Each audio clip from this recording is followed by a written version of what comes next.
Oh shit. What's really good? It's your man Chris. Y'all see it.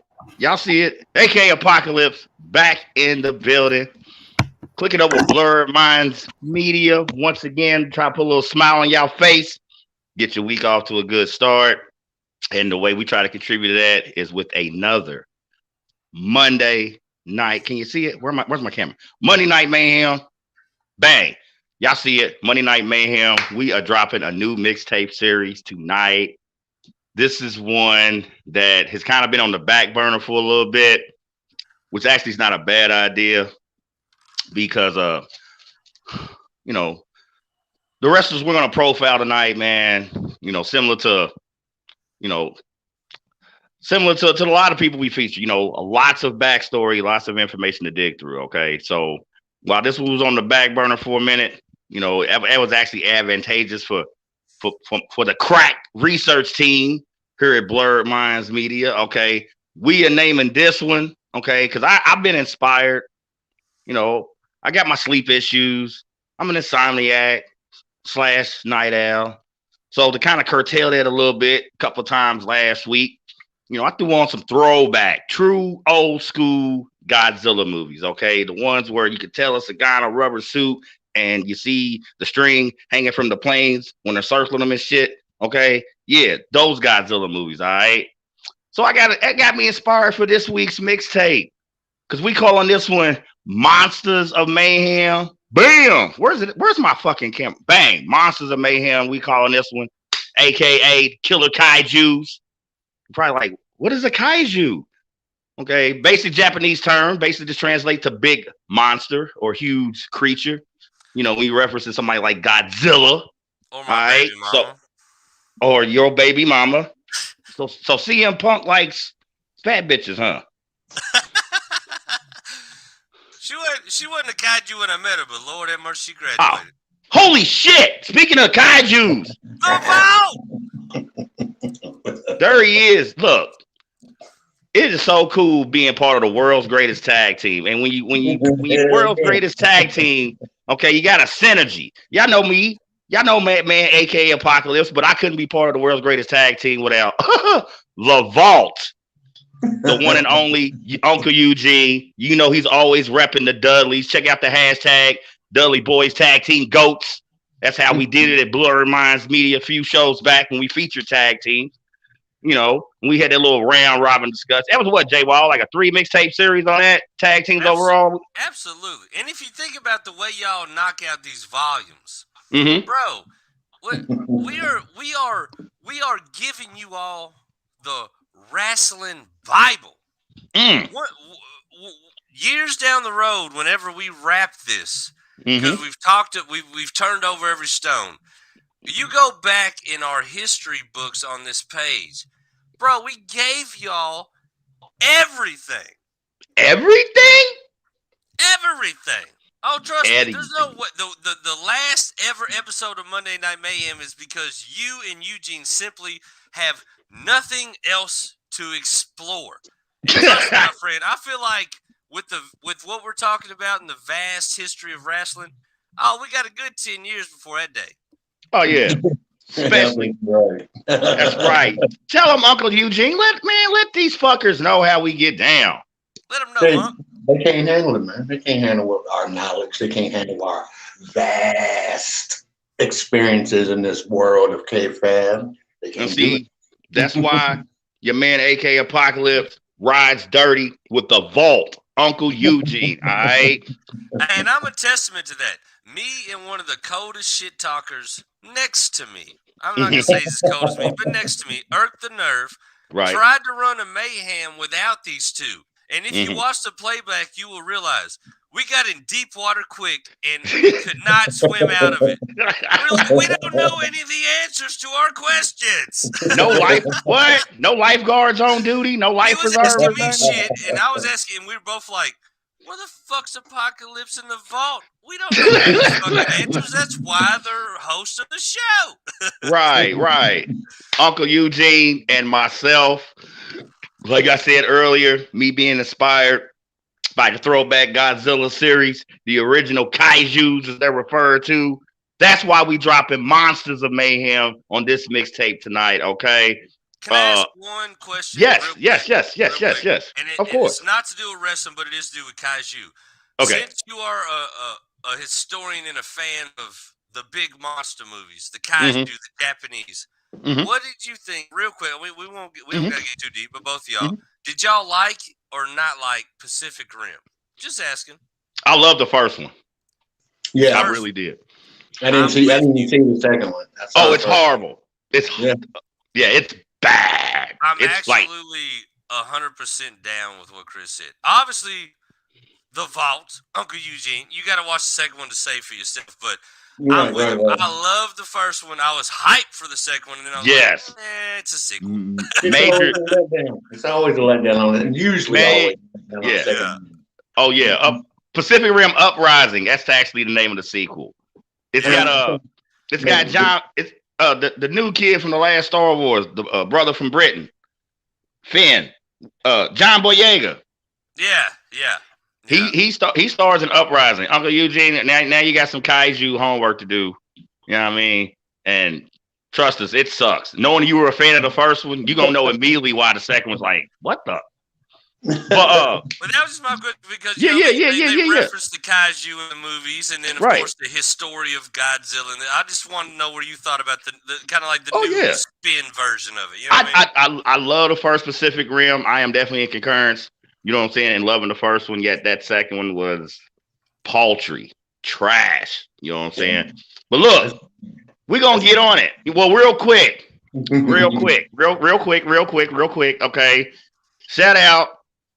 Okay, because I just hit Emmett and Tobias about this earlier, you know what I'm saying, from Shop Talk. Okay, shout out to JD's sister, all right, Rochelle Richardson, all right, and her new venture. Excuse me, I think it's Sheik's Beauty and Supply. I'm probably getting the name wrong, but I asked him like, hey, why didn't y'all plug sister's new venture?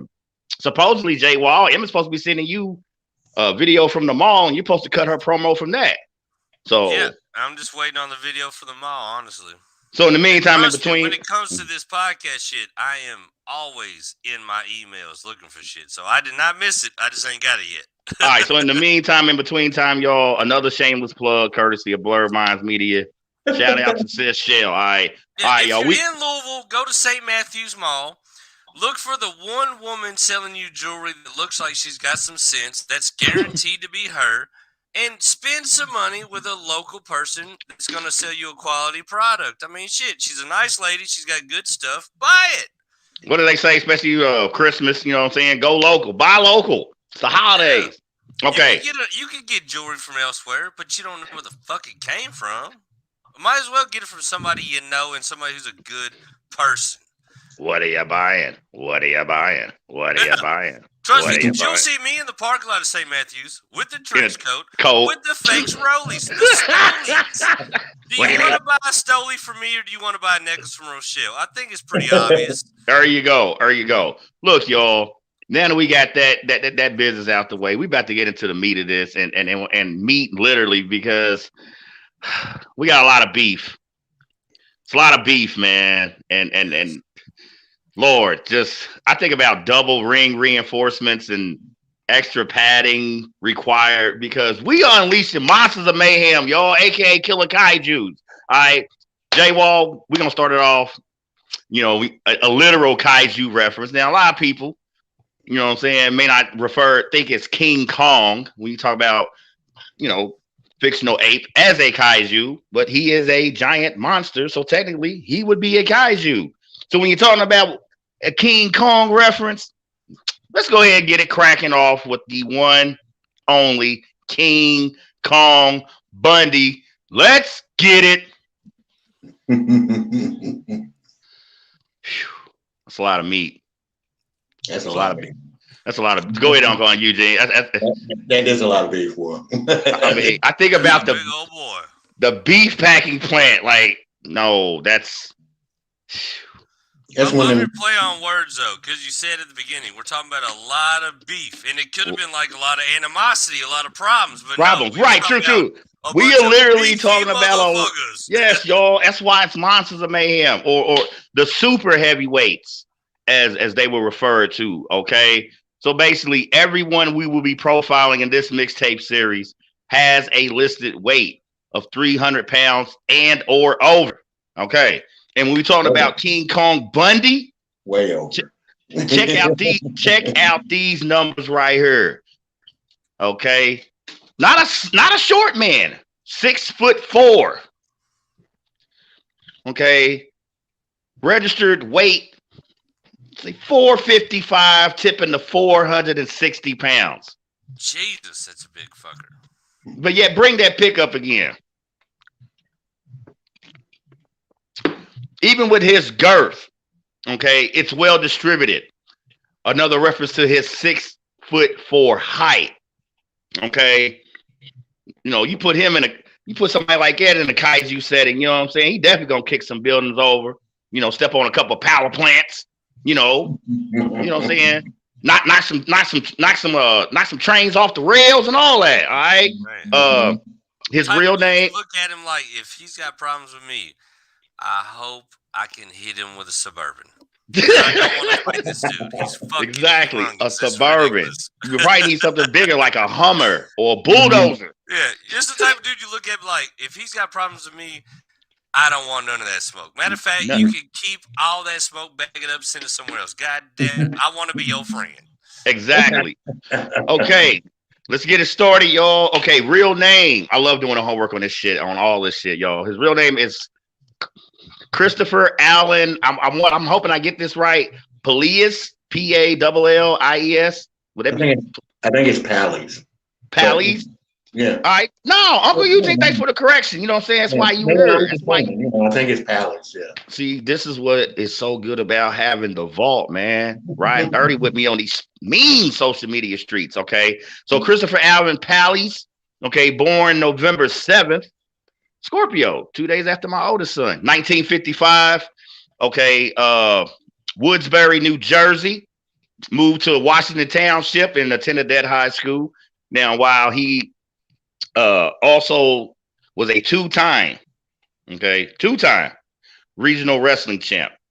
Okay, so you talk about his high school athletic background. All right, decided to dip his toe into the business that we affectionately call Mayhem. Was trained by the legendary Larry Sharp.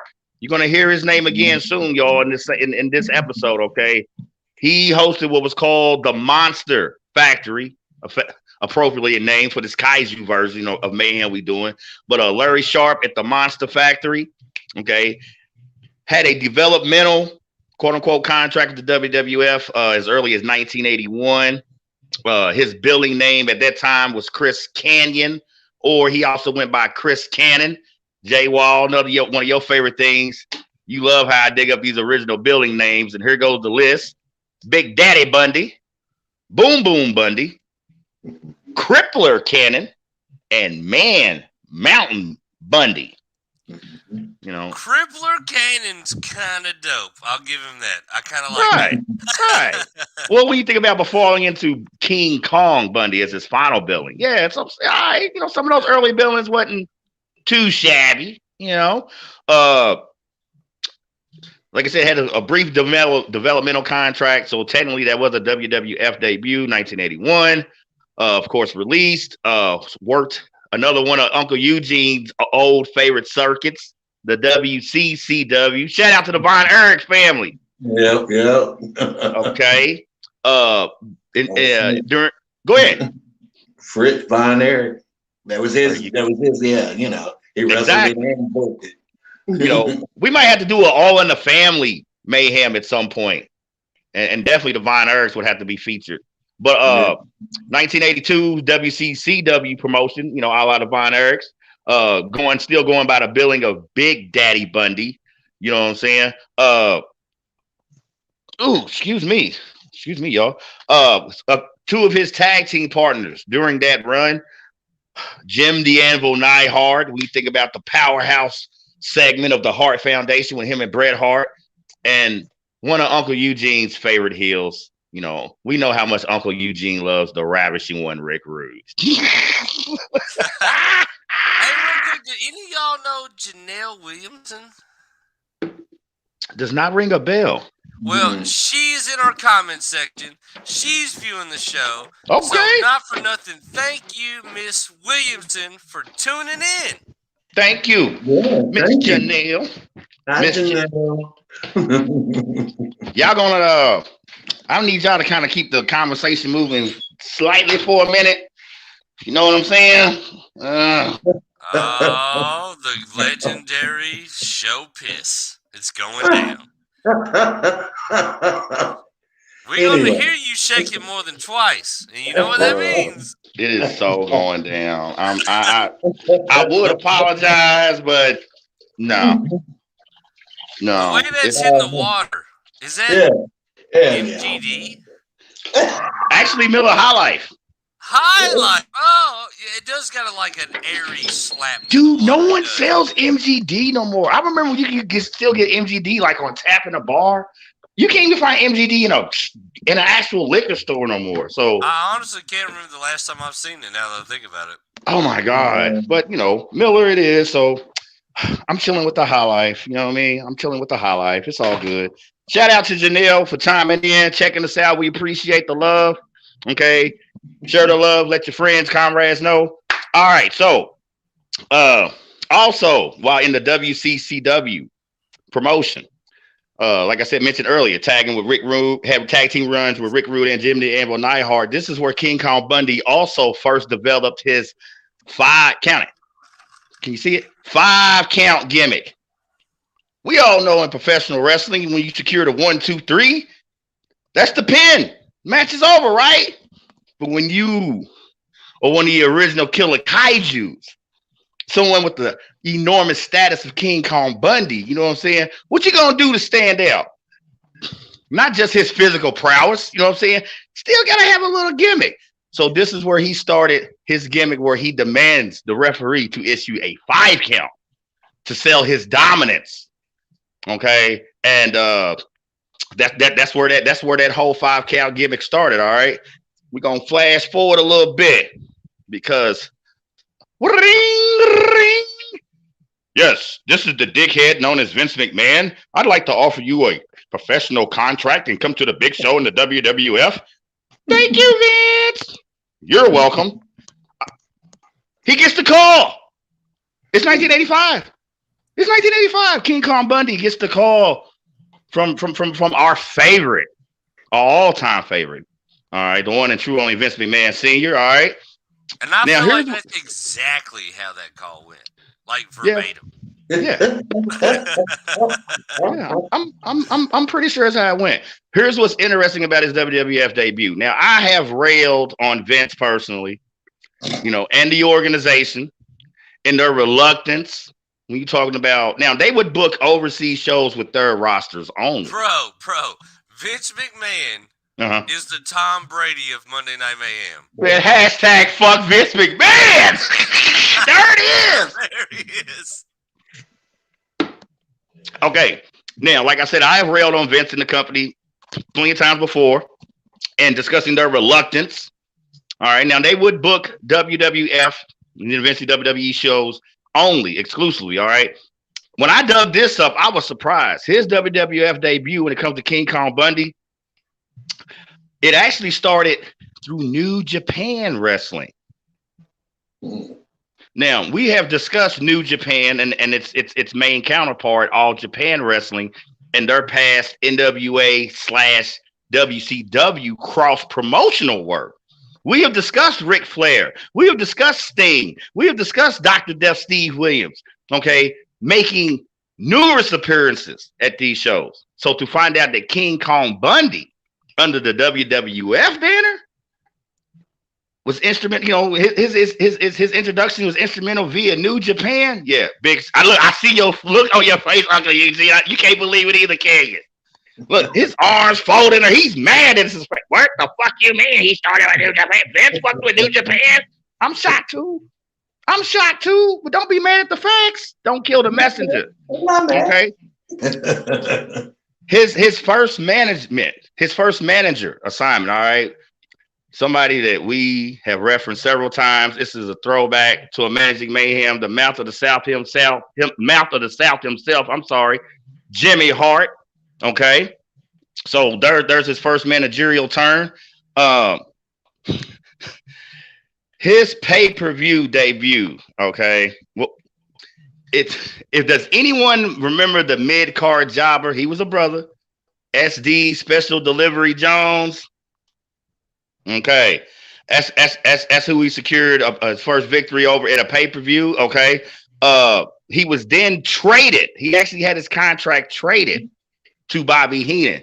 Uncle Eugene, you remember when it was Bobby Heenan, Jimmy Hart, and that brother Slick, the three top heel managers of the WWF company, and they were swapping talent and trading contracts. So another shout out when you talk about managing Mayhem, Bobby the Brain Heenan, Jay Wall. When you talk about the stable, the Heenan family, this is how King Kong Bundy came under that umbrella. All right, so boom. With that, he started a serious beef with one of Jay Wall's all-time favorites, and I'm not joking around. Okay, the one true. We call him the OG of the Kaijus when it comes to Andre the Giant, right? I mean, I feel like that's the original big box office billing for a kaiju. Right. I mean, that was his whole shtick. I'm the giant, the biggest man you've ever seen. Like, guaranteed kaiju. Exactly. Andre the Giant, the OG of the Kaijus when we come to motherfucking Mayhem. So getting early heat as far as his WWF debut, going from Jimmy Hart to now Bobby the Brain Heenan and right into a serious beef with Andre the Giant. Man, could you imagine them two, like, if they were Kaijus? Like, that... The fight would start in Texas and it would probably like move north to like fucking Montana or some shit. You know what I'm saying? They would cover that much ground. All right, y'all. It's sick. Eventually, and this was one of my favorite King Kong Bundy moments because I've not been shy on this platform to share my affection for the one Terry Bollea, aka Hulk Hogan. So to see him in an early beef with Hulk Hogan was dope. Yes, and there it is. WrestleMania 2, April 19, motherfucking 86. I was only 14 years old. This is an early, when I think about early classics, this is definitely one of my favorite early classics as far as a single match. You know, this possibly should have been a match we could have featured on Headlining Mayhem several shows back. King Kong Bundy puts in work, y'all. Okay, tell Uncle Eugene if you seen that match, go on. For a big cat man, he could go.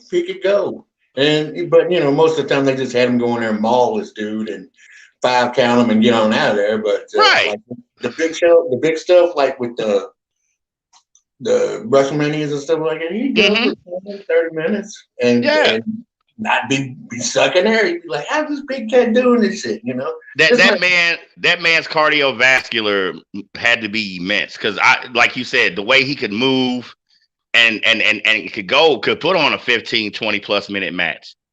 Yeah. You know, so like I said, his cardiovascular just had to be incredible. But definitely a big highlight. What really sucked about this beef, like a lot of beefs Hogan got into, of course, one way or the other, he's gonna skirt out still with the WWF title. I mean, I don't see how they still script Hogan to win that match. I mean, I understand, you know, the scripts and picked up Hulk Hogan and walked him to the cage like he was an infant child. Now, y'all remember Hogan, strong motherfucker, right? Y'all remember Hogan at his apex? You talking 6'7", 6'8". You know, at that time, he was still probably that 315 to 320 mark. Because, you know, this is not too long after his Rocky III appearance. Okay. So, me personally, big letdown that Hogan kind of got, you know, survived that steel cage match, particularly at WrestleMania 2. All right. But anyway, clicks up with Big John Studd, another behemoth that we may have to feature when you talk about Monsters of Mayhem, y'all. All right. Clicks up with Big John Studd and feuds with the team what is known as the Machines. Now the Machines, their lineup: Bill Eadie, another one of the favorites that Uncle Eugene has referenced before, the one true Blackjack Mulligan. Okay, this was an interesting storyline because they were billed as Big Machine and Super Machine, and supposedly there was a Giant Machine, and it was literally Andre the Giant, the one and only time he wrestled with a mask on. I seen them pictures doing research for this show, and I was like, I got to hear this story. Right. Trust me, I've had that in the back of my brain. Like, I'm gonna get Apocalypse in the vault to tell me all about this one day. I'm just gonna hold it till they tell me.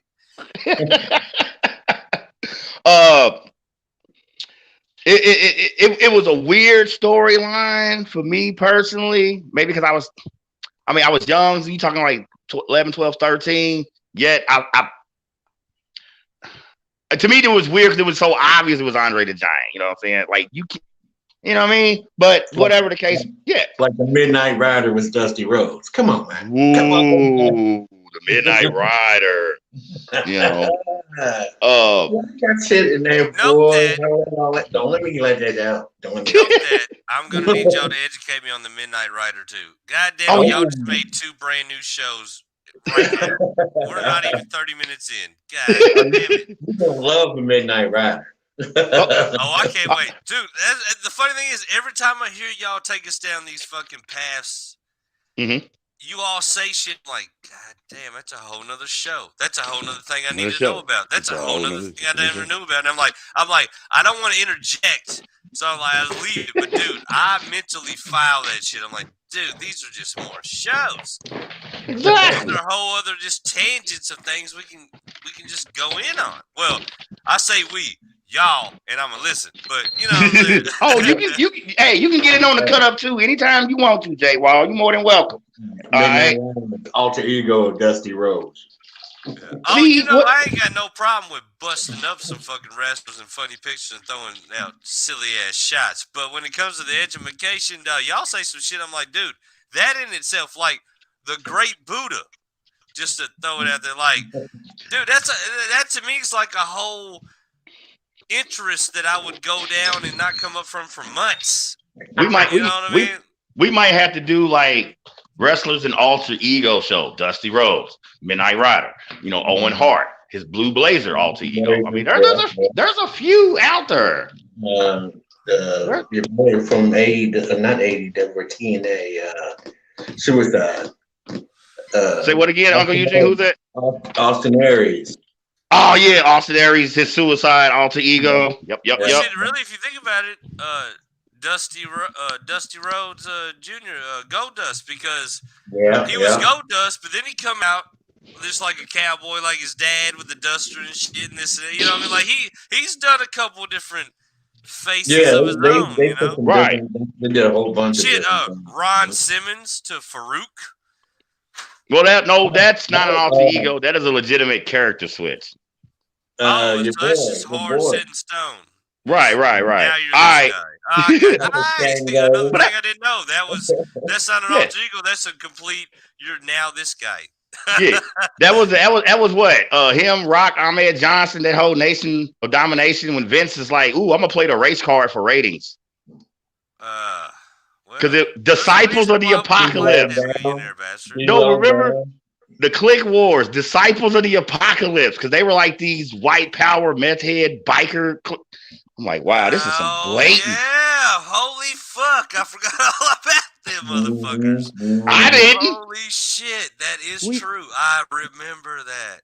We love you, Vince. We love you. All right. On the low, just to throw it out there. Yeah. I really fucked with D'Lo Brown back then. D'Lo was badass. I don't hear a lot of people talk about the dude. I don't know if that's like a chump wrestler or not. I don't know. But all I can say is I thought he was hilarious. Y'all know who the comedian is, Red Grant? Yeah. I feel like he's like if Red Grant was a wrestler. I was a D'Lo Brown fan, you know, but like a lot of mid-card guys that I actually was a fan of. No, what I'm saying is I liked him, you know, in ring. Sometimes his character could get a little, you know, sometimes he wasn't as tight with his character. But to me, he was another really good mid-card guy that should have got bigger push. You know what I'm saying? Yeah. But yeah, I mean, D'Lo Brand. Nah, I was definitely fucking with that cat. You know what I'm saying? For real. But look, y'all, we got off the. I thought he was fucking very charismatic in the ring. He was very energetic, and I thought his like character, like on mic, and just like his little facial expression, like when he would shake his head and hold his hands out, shit, like I thought all of it, like I thought he was pretty fucking good myself. I thought it worked. I actually be like a dude, like stick around. You know what I mean? Exactly. J Wall, I hope you got this WrestleMania 3, as I called it, the WrestleMania 3 fuck fest queued up when it comes to King Kong Bundy. Cause man, is that the one? Is that 6-man tag? Oh fuck! There it is. Ladies and gentlemen, we have referenced WrestleMania 3 several times on this platform as the WrestleMania that made WrestleMania. Okay, when you talk about the brand and not just the event. Okay, A-listers as far as star quality outside the wrestling world, being sucked into this thing. Personally, this is one of the most embarrassing WrestleMania moments for me as a viewer ever. I mean, just look at the picture. How ridiculous does that look, really? Dude, it's like Godzilla versus Bambi. It's like looking at his son that just caught a gas station on fire. Like this is the culmination of a beef that King Kong Bundy had been in with. You know what? Somebody we should have had on Misfits of Mayhem. Hillbilly Jim. Okay. Yeah. The volumes don't gotta stop at 2, my friend. Right. So their beef culminates in a 6-man tag where each wrestler has 2 midget wrestlers as their partners. Hence that 6-man tag, or as I like to call it, the WrestleMania 3 fuck fest. Because that's what this shit was. It's a fuck fest. It's just fucking embarrassing. I'm pretty sure now Hillbilly Jim.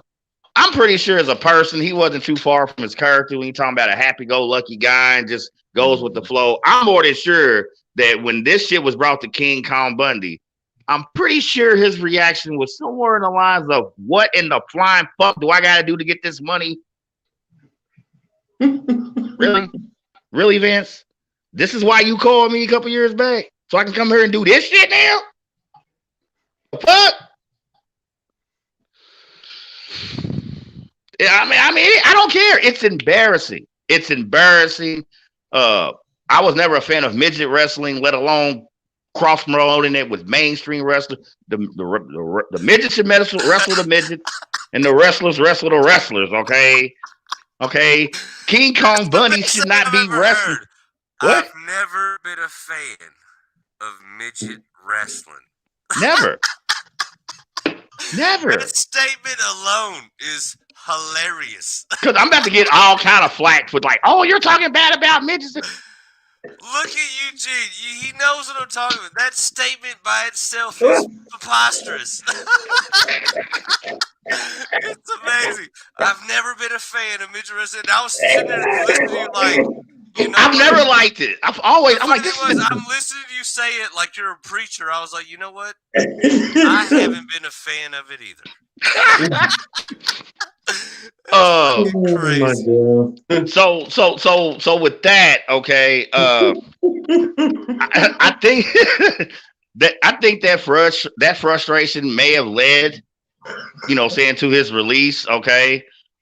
King Kong Bundy does actually have a semi-retirement because he did do a couple of impromptu appearances, but wasn't on a full-time roster. And this is from 88 to 94, okay? Wait. The midget wrestling was his career demise? Well, I mean, what the fuck? This right here. You know what, big boy? I think it's over. Well, wheelbarrowed or midget. It's over. You can't wheelbarrow midgets, big buddy. They're called little people now. This fucked his whole career up. Are you hilarious? Okay, so basically a semi-retirement from 88 to 94. Not completely inactive, okay? But what is interesting, which I had literally forgot about this. He returns at what was ECW's first event, okay? November to Remember. In a match against the psychopathic one himself, fucking Terry Funk. I have got to dig this match up and watch this thing. Okay. I'm just like, wow, King Kong Bundy in ECW. Now, this is when it was still Eastern Championship Wrestling. It hadn't the name switch as far as that to Extreme Championship Wrestling hadn't happened, yet the same platform applied. Okay, when Eastern Championship Wrestling started, it was still pretty much the hardcore, bloody promotion that came ECW as far as Extreme Championship Wrestling. Okay, so same product, just a name switch. Okay, actually, it was a tag match. I'm sorry, I gotta correct myself. It was actually a tag match with him and Terry Funk as tag team partners. They lose to Road Warrior Hawk. Okay, and one of our all-time favorites, especially when you talk about Misfits of Mayhem, Sabu. I got to see Uncle Eugene. We got to dig this match up. We got to dig this match up. Knowing this is the first actual ECW event, November to Remember. I've heard a lot of stories about the first November to Remember, but this is one of the matches off that card I have never seen. So, yeah, me either. Yeah, we got some viewing homework to do, okay? A brief WWF return from 94 to 95. By this time, he is under the banner of the $1 Million Corporation, spearheaded by the one true only, one of my favorite heels of all time, Ted DiBiase, makes his debut, his return debut actually at Survivor Series 94 that year, okay? Tags up with another fellow kaiju who we're going to feature tonight. All right, the incomparable Bam Bam Bigelow taking out Lex Luger and his Survivor Series team. All right. Another, when it comes to King Kong Bundy, y'all, career-wise, you know, the 6-man tag at WrestleMania 3 with the midgets, that's pretty fucking low. J-Wall, I have found a career highlight lower than that one. Are you ready? That'd be making a career low light. No, I have, and when it comes to King Kong Bundy, I have dug up a career lower than the 6-man tag with WrestleMania. Well, damn. 95 Royal Rumble. Now, y'all know the concept of Royal Rumble. The numbers are drawn 1 through 30. Okay? Battle Royal. The winner of the Royal Rumble secures a world title shot at that year's WrestleMania. Doesn't fucking matter who's holding the belt at the time. And when you think about the behemoths, when you think about the girth, when you think about the immense size of someone like King Kong Bundy, he's got to be a favorite of that year's Royal Rumble. Huh. How about a 3-minute appearance? In and out, 3 minutes, gets put out by another kaiju we might have to feature. Okay. The incomparable Mabel, or as J-Wall likes to refer to him, the guy who wore the Missy Elliott suit. King Kong Bundy only lasts 3 fucking minutes in a Royal Rumble match. Yeah. You know what? You could tell it was 3 minutes because finding footage on that was very hard. Exactly. Finding footage on that I could actually upload into the algorithm that makes these podcasts. Right. Fucking impossible. Which is why I don't have it. I even in finding this fact, and even as I discuss it right now, I'm still flabbergasted because, you know, still when you talk about balancing the lines of reality and fiction and, you know, wrestling scripted, blah, blah, blah. But how can you sell someone as like King Kong Bundy to be eliminated only 3 minutes into the Royal Rumble match, even if it was by another big man? See, that's my issue. The lack of duration. I mean, honestly, even for a mid-carder. Who the fuck goes out of the Royal Rumble in 3 minutes? I mean, unless and then you got put out. Go ahead. Is he like hurt or fucked up or just tired of it or just trying to get a check or I mean, none of that? Just 3 minutes and fuck it. This basically was Vince's way of telling him, man, you're done. All right. Last true WWF highlights. Okay. WrestleMania 11. You know, he loses a feature match to my Undertaker. Basically after losing to the Undertaker, literally gets kicked down to mid-card status and eventually is released from his WWF contract at the end of that year, 1995. Doing a little more digging, working the indie circuits from 95 to 07. Some of the legends he faced on some of those Legends tour, Jimmy Superfly Snuka, the Strongman, Ken Patera. All right. His last official match, May 2007. By that time, he definitely knew his ring career was over with, but still wanted to try to make his little mark in the entertainment section. So dug up a couple of acting credits. All right. 2 episodes of Married with Children would make sense because, you know, see King Kong Bundy, Al Bundy. It was just so obvious. All right. So fucking obvious. I want to dig up those episodes. Because I was a huge Married with Children fan, and even as I see those stills, I'm trying to remember those episodes. Like, bro, looking back on that show now, today, that show holds up. It's still fucking funny. That show's fucking hilarious. Oh, yeah. Al Bundy is hilarious. Al Bundy fucking rules, man. Shout out to Ed O'Neill, man. At the shoe store with his boys. It's the funniest shit you ever see. Ed O'Neill, 20-year man in jiu-jitsu. Really? Yes, sir. Black belt. Yes, sir. Holy shit. Al Bundy can kick some ass? For real? Bundy can kick ass for real. When he saw this, he was really ready to put that motherfucker in a chokehold. You push it up on Peggy? Ladies and gentlemen, this is just another one of the 420 reasons that I love being part of the world's greatest tag team. When I'm clicking up with the vault, okay? Ed O'Neill, say that one more time so these fuckers can know. Ed O'Neill, 20 plus years of jiu-jitsu. I think the 2 black belts. I'm not sure. Maybe right. Y'all heard that? Al Bundy will fuck your shit up. Legitimate badass. Okay. Now this acting credit, unfortunately, when it comes to King Kong Bundy, I do remember. I am the world's biggest Richard Pryor fan. But this was toward the end of Richard's career. It was a movie called Moving. Okay. I remember. And King Kong Bundy's all up in there. It's horrible. It's not a good movie, particularly we talk about Richard Pryor's collection, all right. But acting credit still for King Kong Bundy. Tried a little hand at stand-up comedy. Of course, fell flat with that. Unfortunately, this big fucker tried to be a stand-up comedian. I mean, I guess he was trying to be Ralphie May before Ralphie May, I guess. I don't know. They kind of look alike. I don't remember this character honestly at all. But was he funny? I've never seen his stand up. Like I said, this is stuff. No, like his promos and shit when he was relevant. Was he funny? Like in his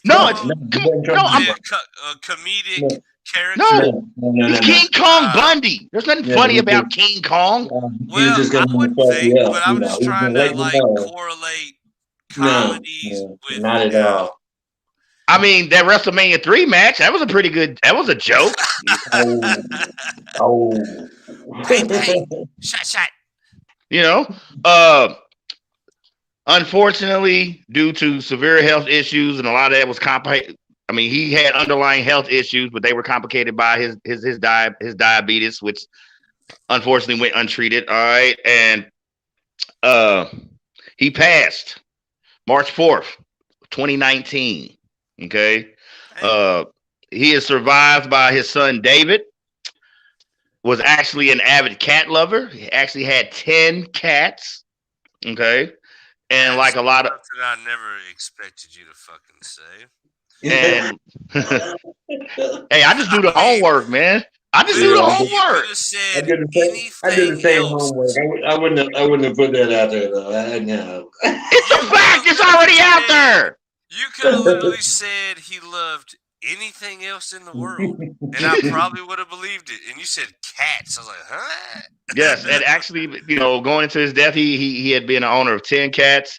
Like I said, survived by his son David. I couldn't find a listing of a wife, which is weird, but whatever. Well, the cat thing kind of makes it not so weird. Okay.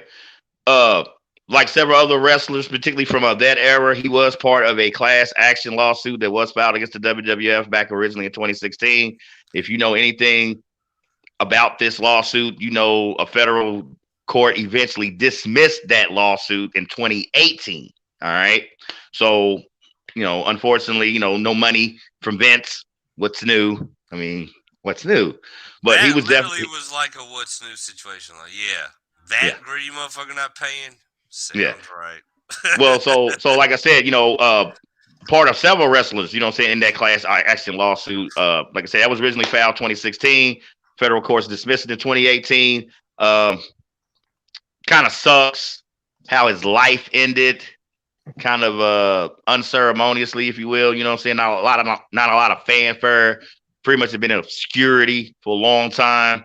But if there is anybody who will not forget about the contributions, whether we like them or not, that he made to this industry that we love as Mayhem, we here at Blurred Minds Media will not forget King Kong Bundy. Rest in peace, Big Kaiju. Wham! Look at that! Yeah, get hit with that shit. The fuck?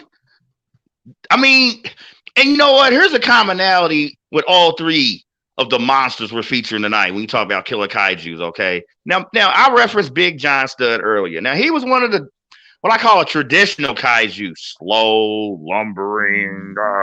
Hey, all three of these guys could move. Mm-hmm. All three of them, when we're discussing King Kong Bundy and these next two, which, I'm not gonna give it away yet. You know what I'm saying? But for right now, J Wall, my kind sir, if it's okay with you, take a little break. Might hit him off with that Peacock commercial. You know what I mean? I want to hit him off with it. Let's get it.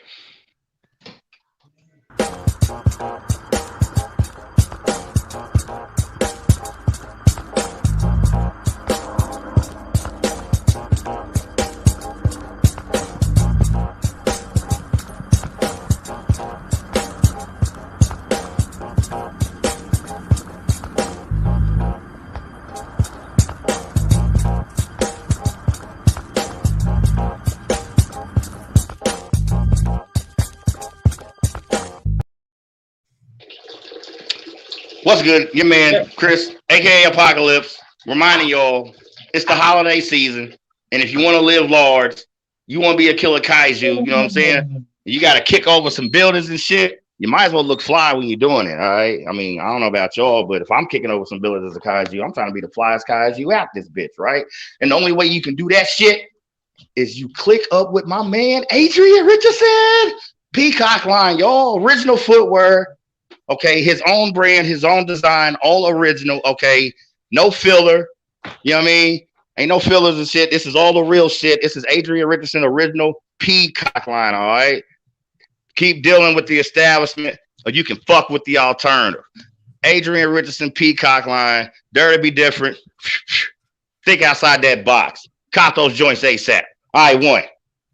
Feel me? Eugene, did you see the screen? Yeah. Was Chris all like wild and crazy Matrix looking? Yeah, that was crazy. And then just pop back into him regular. Yeah. I'm glad I'm not the only one that's seen that. I thought I might need to go to the hospital, but nevertheless, it looked dope as fuck. You might be having a stroke. Yeah, I was like, dude, if Eugene don't see this, we gotta stop the show, man. Something just happened to him. I don't know. I'm on my Neo. Plus, I know that new Matrix drops just a couple weeks. So I'm excited as fuck. Can't wait. I hope to God they kill it, man. Because after the first three, this many years, with Keanu Reeves, if you follow it up with a dud, you are pieces of shit. Exactly, the first man. three were fucking great. I can honestly say the first Matrix film as a film. I can honestly say that is a film that literally changed my life. Okay, the first one is immaculate. The next two the best great because it extends the story, but the first one, holy fuck! Oh yeah, there's like ever fucking made. There are times to where like when I had it originally on video cassette, it was still VHS. You know what I'm saying? DVD was still There were times to where I would just bring it out the box and I would just cue up the lobby gunfight scene. Okay. Oh, fuck. Dude. Because one of the best gun fighting scenes to this day in any movie. I more than wholeheartedly concur. I mean, think about it. This is how dope I felt that scene was. Even if I hadn't watched The Matrix for months, there's times I'd be thinking about, man, that lobby scene, and I would just pull it out and I would just cue up the lobby scene and maybe watch that for like a fucking hour. All right, so nothing could have made the dumb fuck FBI agent from the Surf movie and the dumb shit who got stuck on a fucking bus. Nothing could make this silly motherfucker look more badass than that goddamn scene. I know it.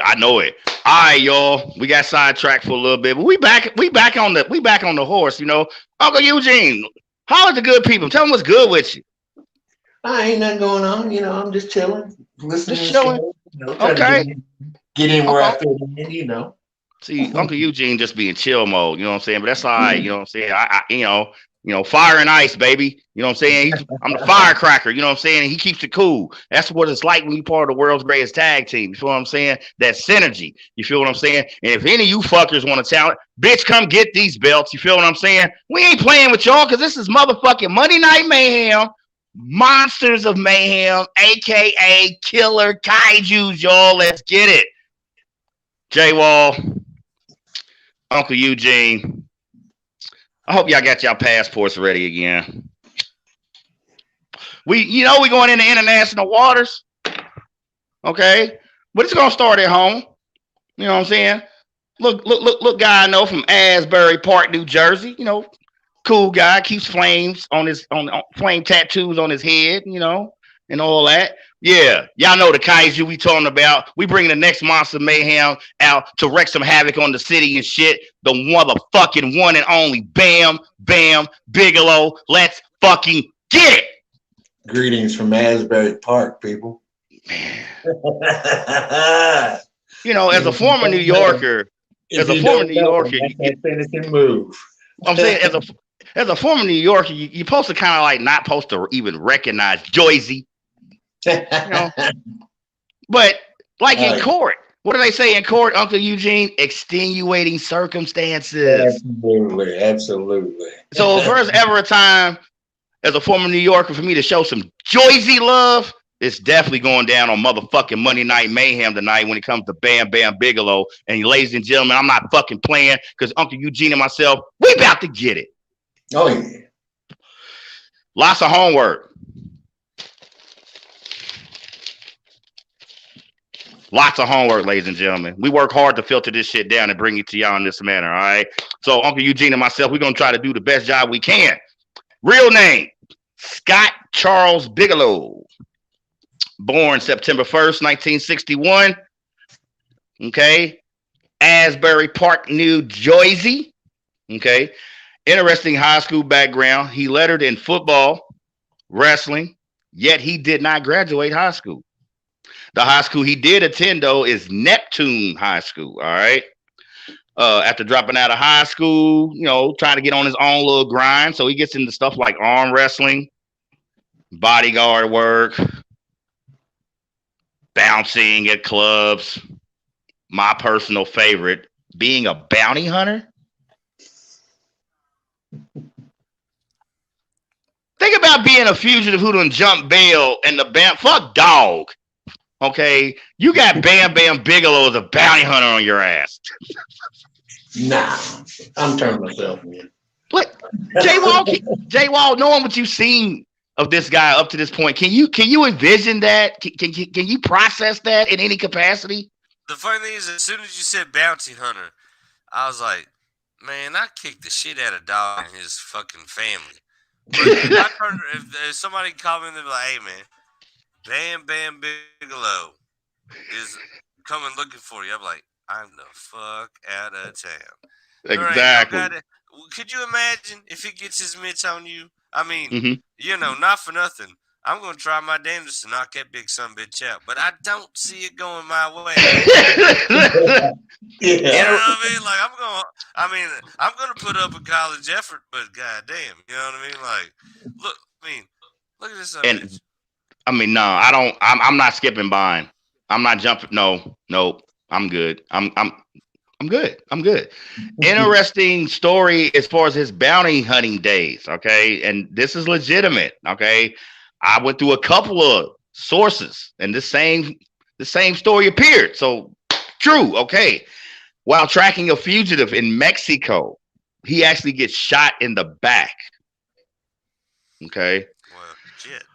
Now he was what was called an off the books bounty hunter. He wasn't licensed, he wasn't registered, all right? And in that regards, his activity is still considered illegal. Now, you add the fact that he's crossed international borders and is in Mexico when this incident happens. Man, it should be curtains. You know, they Mexicans love locking up America. They don't care. They don't care who you are. Some way, somehow, he only does 6 months in the Mexican. Right. Some way, somehow, with all this, he ends up only having to do 6 months. You know, I can't. He shoots a motherfucker in the back in Mexico. It only has to do 6 months. Okay, I can't get a bind for jaywalking. So I don't know. Justice system ain't fair, man. But anyway, 6 months in the Mexican prison, gets out. All right. So now he's looking for a new grind. And our good friend from earlier pops up once again because we're talking about Joyzy, the one and only legend, Larry Sharpe, creator of the Monster Factory.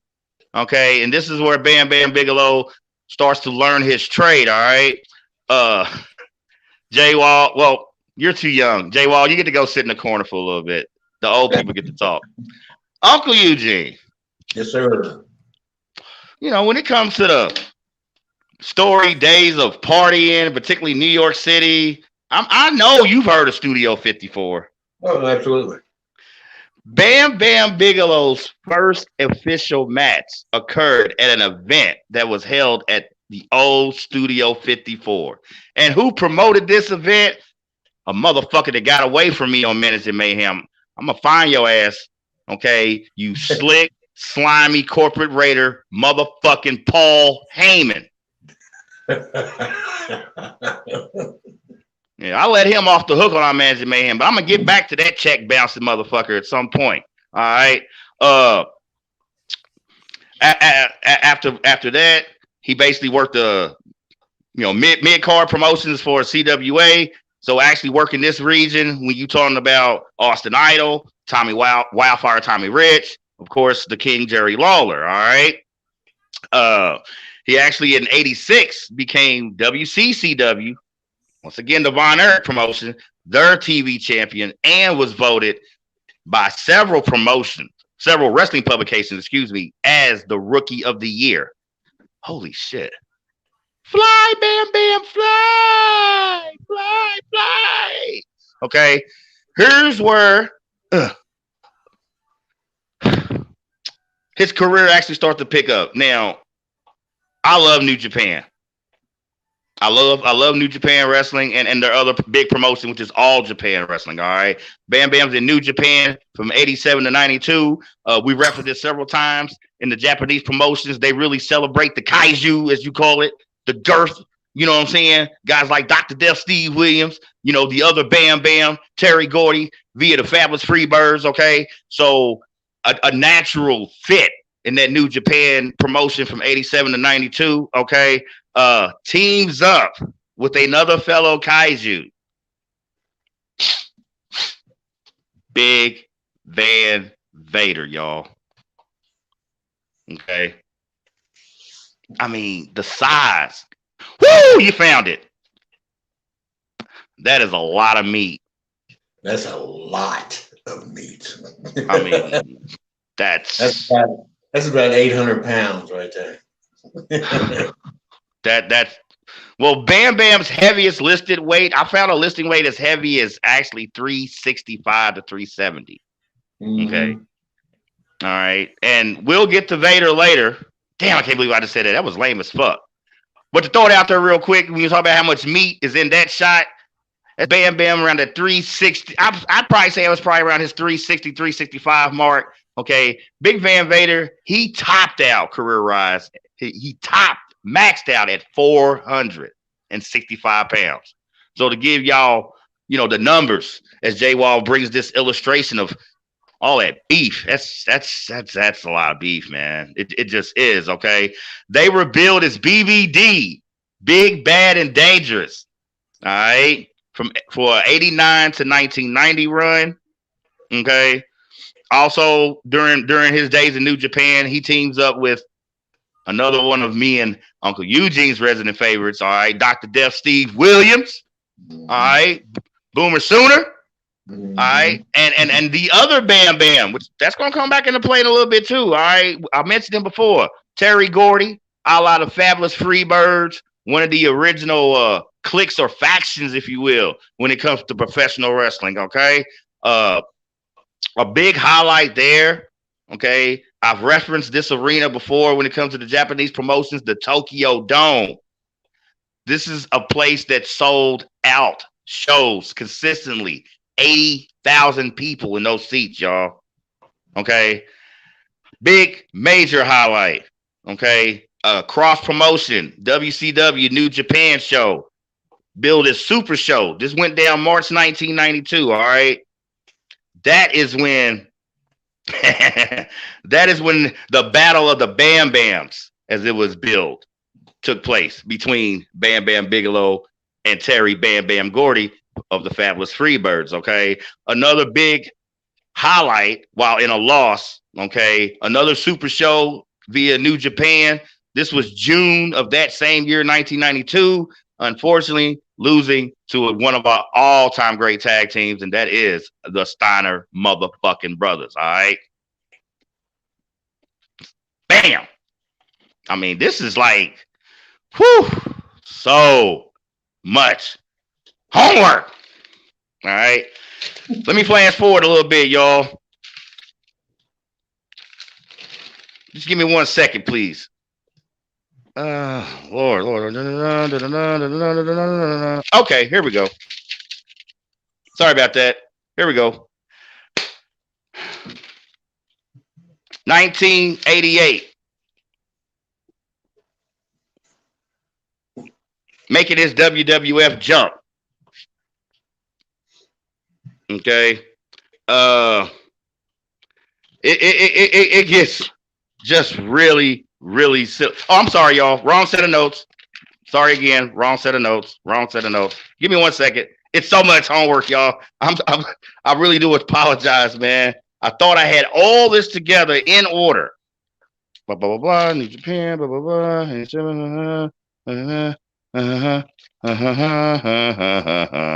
Okay, I'm good. WWF debut 87-88. All right. Now, at the time, Uncle Eugene and I have already discussed the unholy trilogy of heel managers when you talk about Slick, Bobby the Brain Heenan, and the Mouth of the South, Jimmy Hart. They were all vying for the services of the heralded free agent known as Bam Bam Bigelow. Bam Bam Bigelow pulls at least storyline-wise, a surprise move and chooses as his manager, which I don't initially remember this guy, but as I keep looking at his name, it's like, oh, Uncle Eugene, do you remember Oliver Humperdinck? Yeah. You do? Yeah, I do. Can you give me a little refresher course real quick? Please tell me he looks like Percy Pringle. Yeah. Because that is definitely a brotherly name. Like blondish hair. Okay. He does look like Percy Pringle a little bit. Oliver Humperdinck. Wow. You look like him too. I think he was more of an AWA guy up until. Right. It sounds like it. Okay. Yeah. Well, with Bam Bam choosing Oliver Humperdinck as his manager, that makes his initial WWF appearance a face turn. You know what I'm saying? So Bam Bam is coming into the WWF as a face.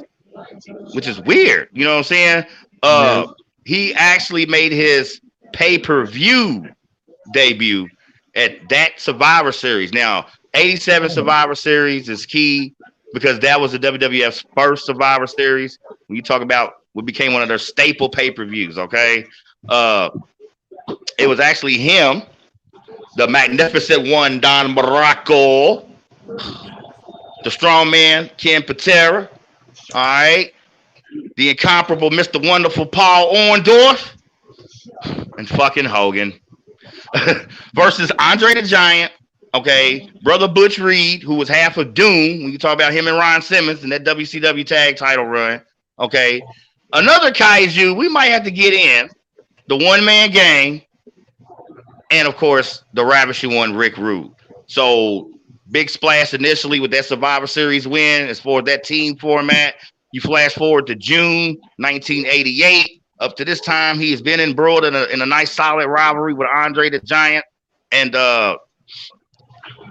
this kind of ended his WWF run for this time. All right, him and Andre the Giant had a match, and Andre worked in what they call being stiff, meaning making it difficult for Bam Bam to perform the match. Okay, it got so bad he actually got so frustrated with that performance that night, and up to this point, he was already starting to have knee issues, suffering two ACL tears. Okay, you think about sports medicine today, an ACL or MCL, guys are back jumping around. What, 6 weeks, 2 months? This is 1988. And this man has already suffered ACL tears in both of his knees, okay? After the match, and this story is confirmed, after that match with Andre, he literally just grabbed his bag and left the arena, okay? Which was cool. You know, it was cool because he could go ahead, head down to that dirty South at ATL, shouty, and that WCW promotion, turn up a bunch of shit from 88 to 90, okay, including feuds with the Four Horsemen, all right, Flair and Barry Windham, you know what I'm saying? Has a brief hiatus in 89, returns April of 90. Now he is in what is known as the Slaughterhouse stable, clicking up with another one of our resident favorites as far as managing Mayhem, the diabolical Kevin Sullivan, okay? And this is where him and Cactus Jack eventually click up, but Bam Bam does leave the WCW promotion, you know, August 1990. Returns to the WWF, 92 to 95, all right? Business is starting to pick up a little bit, all right? Because he made a big return. Actually, his actual return was at a pay-per-view.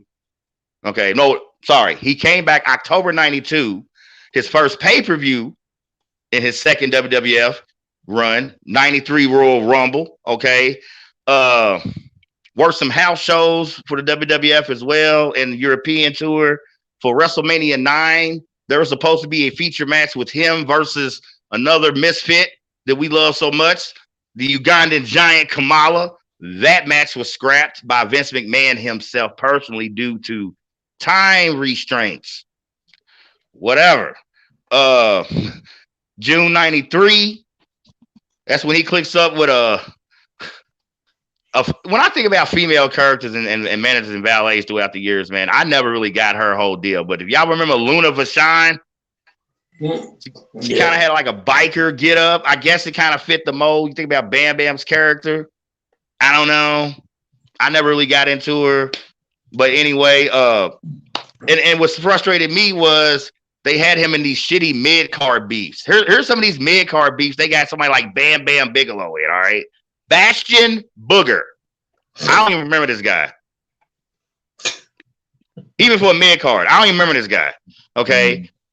Doink the fucking Clown. One of the most embarrassing things in WWF history. Okay. Sparkplug, who was Bob Holly, who eventually became Hardcore Holly. All right. And the one and only Tatanka. I'm like, wow. There was a match with him and Bret Hart.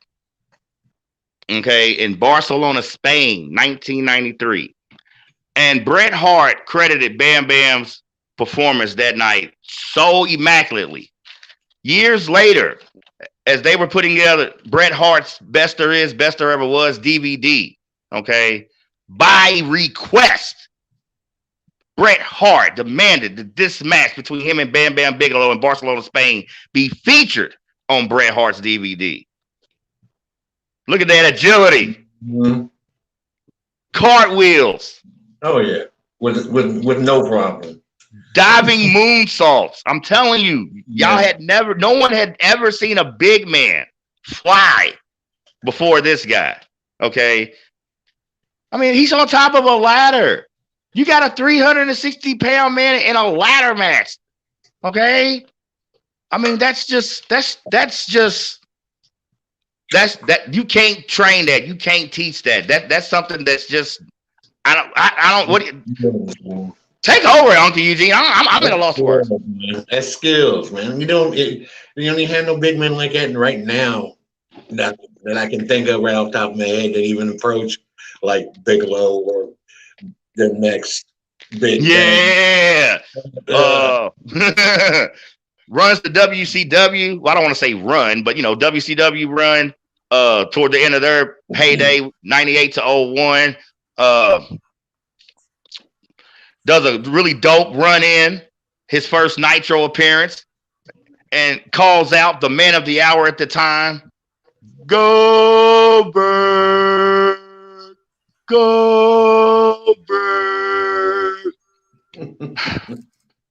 I rail constantly on Vince and dropping the ball on Billings and what should have been big matches, okay? Eric Bischoff, you dreamy son of a bitch. If you think you're getting off the hook for fucking this one up, you're lying, okay?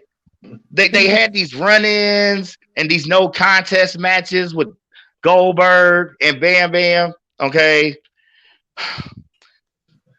When we referenced the NWO and Kevin Nash beating Goldberg at Starrcade of that year, Bam Bam Bigelow was actually one of the people who interfered in that match, okay?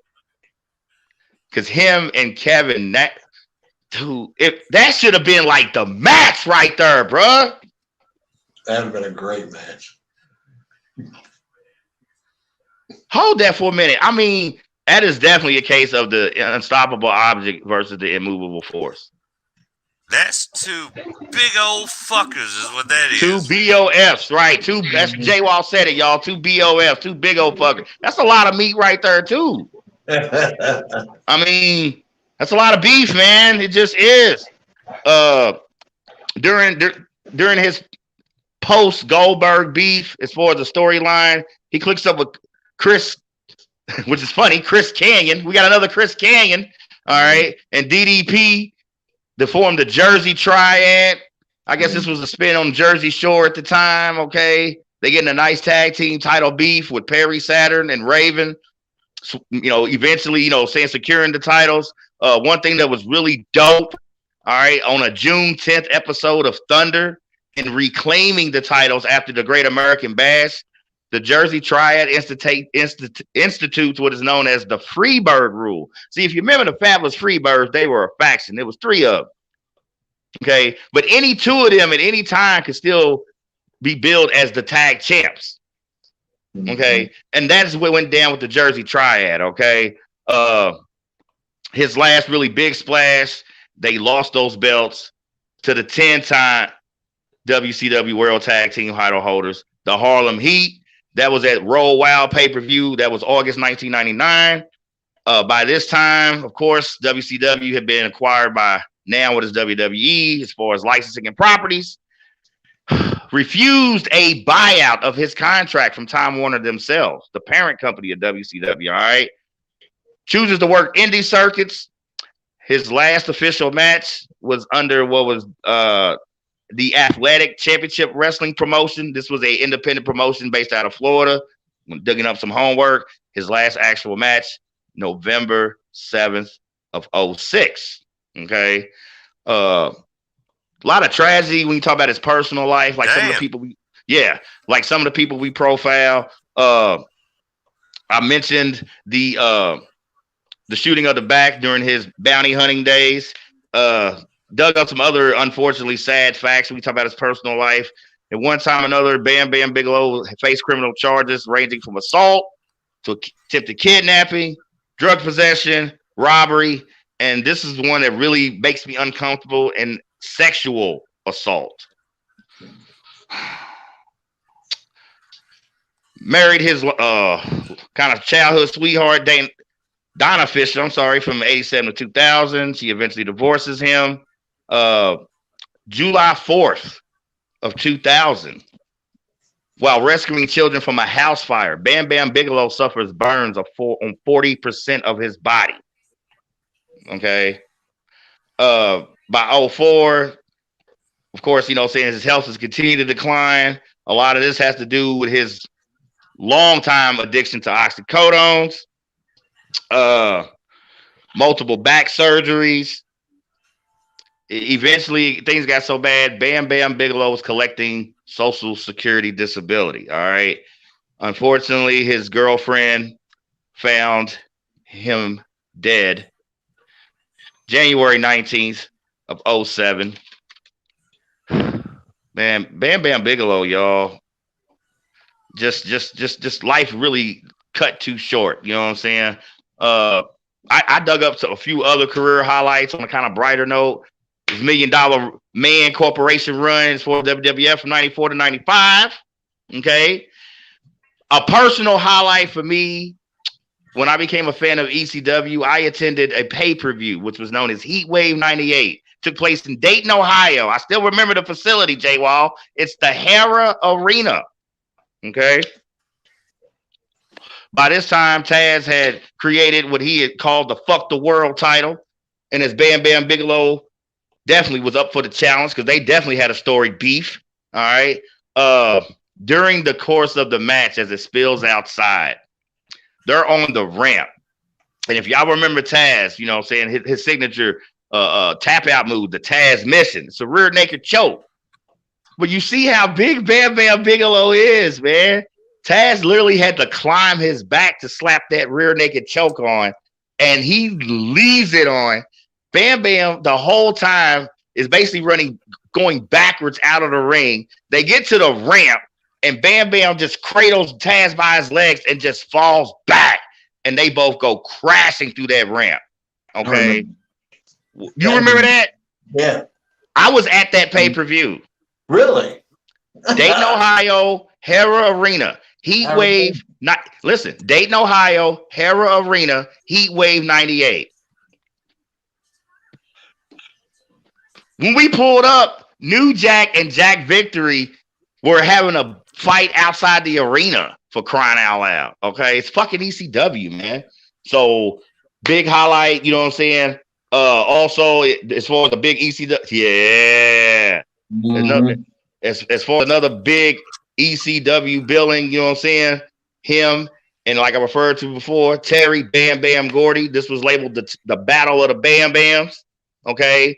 He was also in an intense ECW beef with their world champion, Shane Douglas, aka the poor man's Triple H. Bro, you know what I mean? I searched for the Battle of the Bam Bams real quick to try to get on here. And the only thing that came up was some random fucking Korean pop band. I was like, yeah,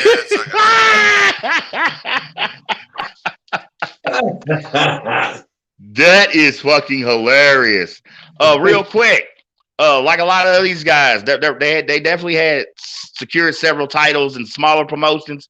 We like to focus on career accomplishments as far as big promotions. So here's the rundown real quick. ECW World Heavyweight Champion one time. A one-time ECW World TV title reign. As far as WCW World Tag Team titles on 2 different occasions between the Jersey Triad Clique with him and DDP and Chris Kanyon. I also was able to dig up a WCW Hardcore title reign as well when it comes to Big Bam Bam Bigelow. Second kaiju we featuring on motherfucking Monsters of Mayhem tonight, y'all. Hey, man. You ever see the match between him and Spike Dudley? You know what? I actually had that match in my notes, and I skipped over it, unfortunately. But I do remember that match. That's when he picked Spike Dudley up and chucked him from the ring. He literally chucked him from the ring halfway through the whole fucking ECW arena, man. I mean, he went at least 4 or 5 rows back. Yeah, I think he went 5 rows back. And y'all remember Spike Dudley? I mean, Spike Dudley's maybe 100. Bring up an L that I vividly remember Bam Bam Bigelow taking in my childhood coming up. Yeah, of course. The vivid L I remember him taking. The vivid L. I'm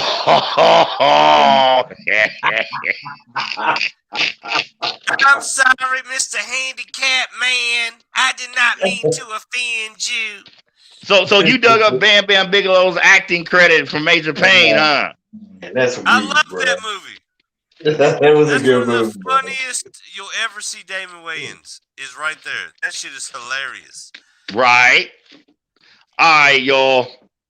We really enjoyed this Monsters of Mayhem mixtape, aka Killer Kaijus. You know what I'm saying? We knocking over buildings and shit. We stomping potholes in the street. All right. We got motherfuckers running. Oh my God, and then whatever. Put your monster name at the end of it. You know what I'm saying? Don't fucking matter.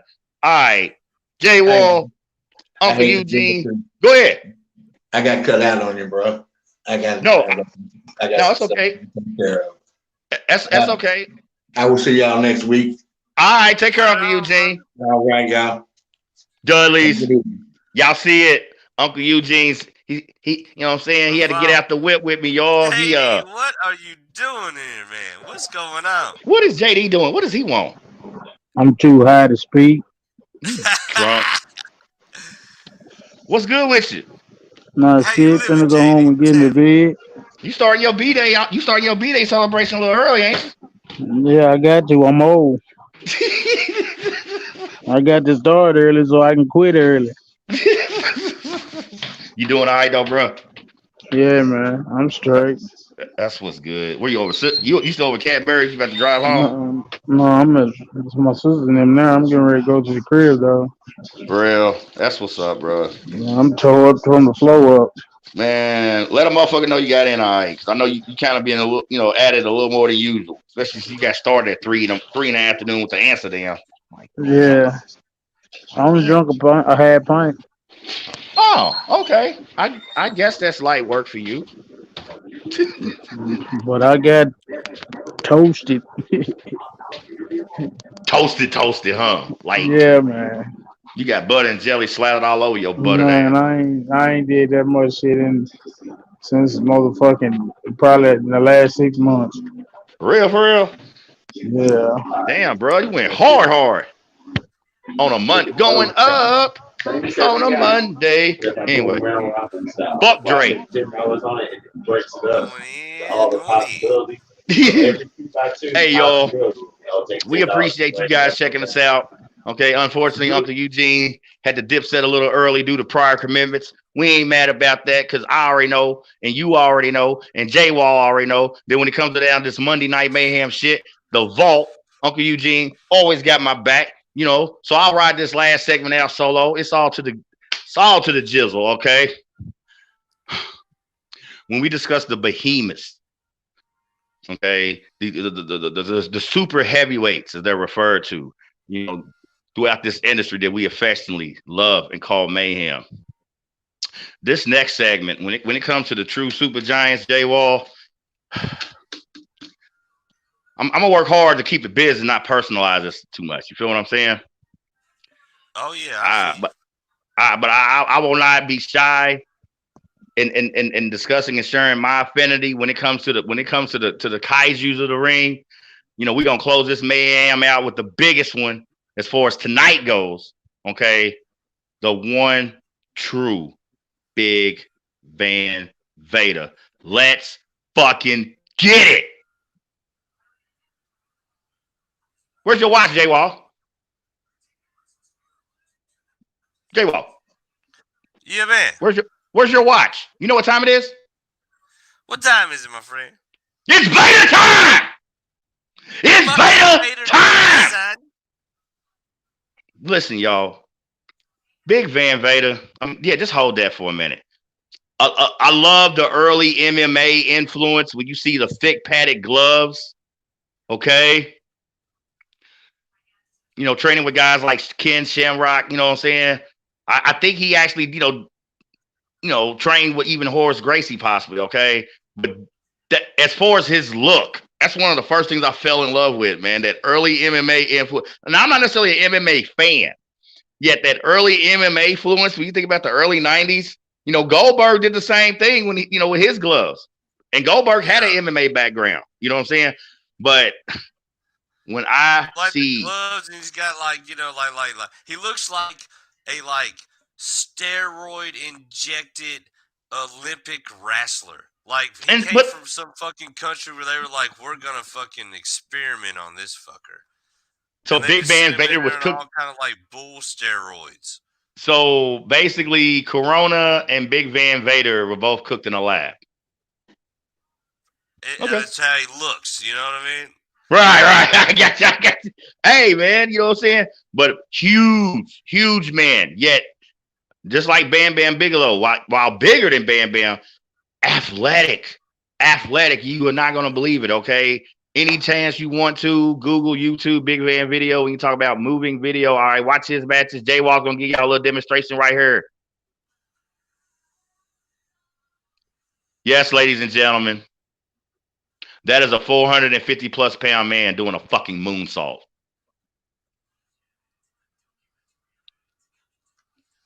There are cruiserweights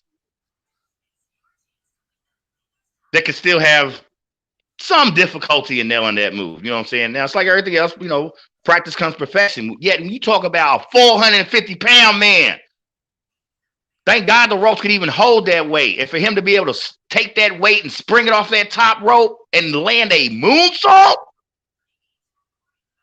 that's fucking. And crazy. I'm pretty sure somebody like him was never in the gymnastics. Imagine having the balls to be the dude that son of a bitch is about to land on? God, like, good luck, man. I mean, that's not like a Rey Mysterio. No, that's not a Rey Mysterio moonsault. That's not even a Kurt Angle moonsault when he would occasionally do his. This is Big Van Vader, or sometimes as he was billed, the man known as Vader. We gonna get it, y'all. His real name, Leon Allen White, born May 14th, 1955. Went to the University of Colorado, was a second-team All-American center as far as their football team. Actually had that second-team All-American accomplishment in the year 1977, all right? Curiously, though, as far as his education, Bam Bam Bigelow, or as we know him for right now, Leon Allen White, I'm sorry, Big Van Vader, Leon Allen White, secures a degree in business administration from Colorado University, all right? Is drafted in the NFL 1978. Never makes a roster appearance, okay? No official stats, yet the Rams won the NFC title that year. Now, they lost to the Steelers in the Super Bowl that year, yet with being on that roster, Big Van Vader still receives a NFC championship ring. Okay. Nice. Yeah, nice. You know what I'm saying? But a ruptured patella, which if anybody knows anything about anatomy like I do, you know, the patella's in the knee. That is what forced his I guess retirement from the NFL as far as his brief NFL stint. All right, for his professional wrestling early days, another throwback promotion stateside I was a huge fan of. Okay, the AWA promotion. You think about guys like Harley Race came from that promotion. Eventually, Rick Rude, Kurt Hennig worked that promotion as well. All right, AWA from 85 to 87.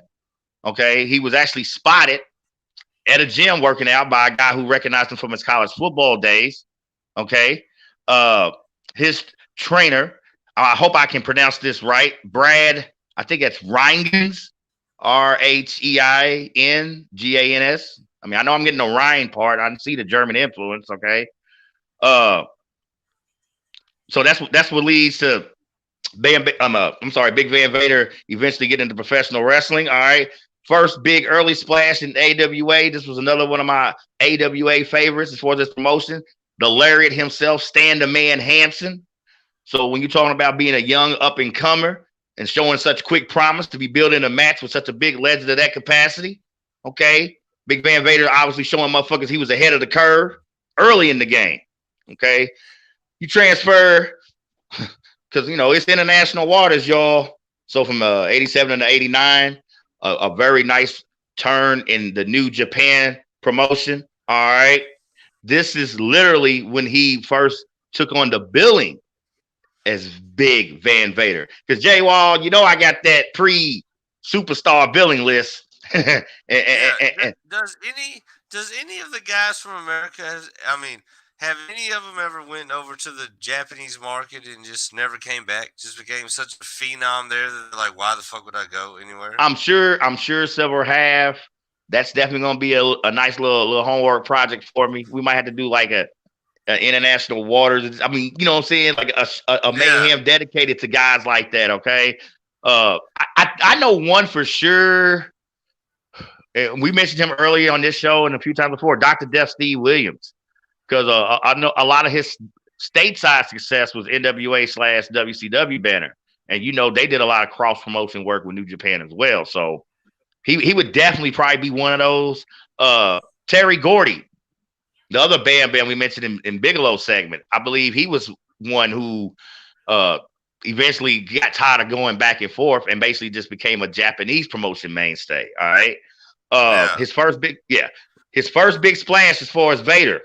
Okay, because I'm sorry, early billing names. My bad, J Wall. Baby Bull, which ain't nothing baby about him, but okay. And Bull Power. When he signs to New Japan in I know, right? When he signs to New Japan in 1987, they give him the billing of Big Van Vader. Now, contrary to popular belief, you know, and especially as one of the world's biggest Star Wars fans, Darth Vader is not the inspiration for Big Van Vader's billing name. Did some digging, J Wall, and I come to find out his billing name assigned to him for, you know, via his New Japan signing is literally based on a warrior based in Japanese folklore. Is that this guy? Oh, wow. Is that what that is? This is a get up, super big show, stateside and in Japan promotions. This is a get up he would wear. I'm going to assume that that character faith, you know, that thing. I'm going to assume that's the Japanese folklore warrior his name is based on. Okay, so let's assume that. All right, but that is actually the genesis of his Big Van Vader billing name. All right, Japanese folklore. All right, his first really big splash in New Japan, he takes out one of the legends when it comes to New Japan. Well, Japanese promotion is all. Okay, Antonio Inoki. I have seen matches of this guy. Okay, if you ever want to check out New Japan legends, you definitely want to check out Antonio Inoki. Okay, and this is who Big Van Vader took out, making his first really big splash in this promotion. All right, the shit was so ill, J Wall, that the Inoki fan supporters actually rioted. Okay, what?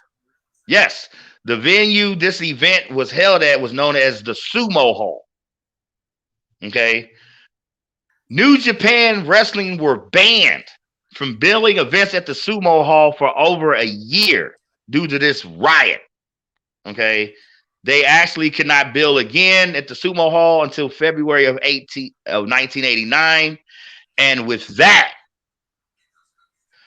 Big Van Vader becomes the first gaijin, or non-Japanese wrestler, to win their most coveted and heralded title, the IGWP World Title. What? Anytime y'all want to do homework, do research in the history and lineage of the New Japan promotion, plenty of stars from stateside promotions who had huge success at this promotion. And yet Big Van Vader is the first gaijin, or the first non-Japanese wrestler. See, gaijin, okay, basically translate to outsider. Wow. That's a clip from that match. where he takes out Antonio Inoki, securing his first IGWP title. And the riot happened. I would have loved to see that match and then the riot after, man. How do people that short and that laid back and reserved riot? Right. You know, like, I don't know. Probably would have looked like this movie.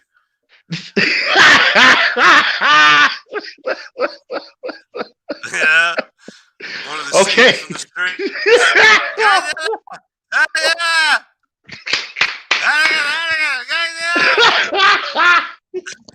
Boy, we gonna catch heat from all our Japanese viewers, bro. I swear. None of them. None of right.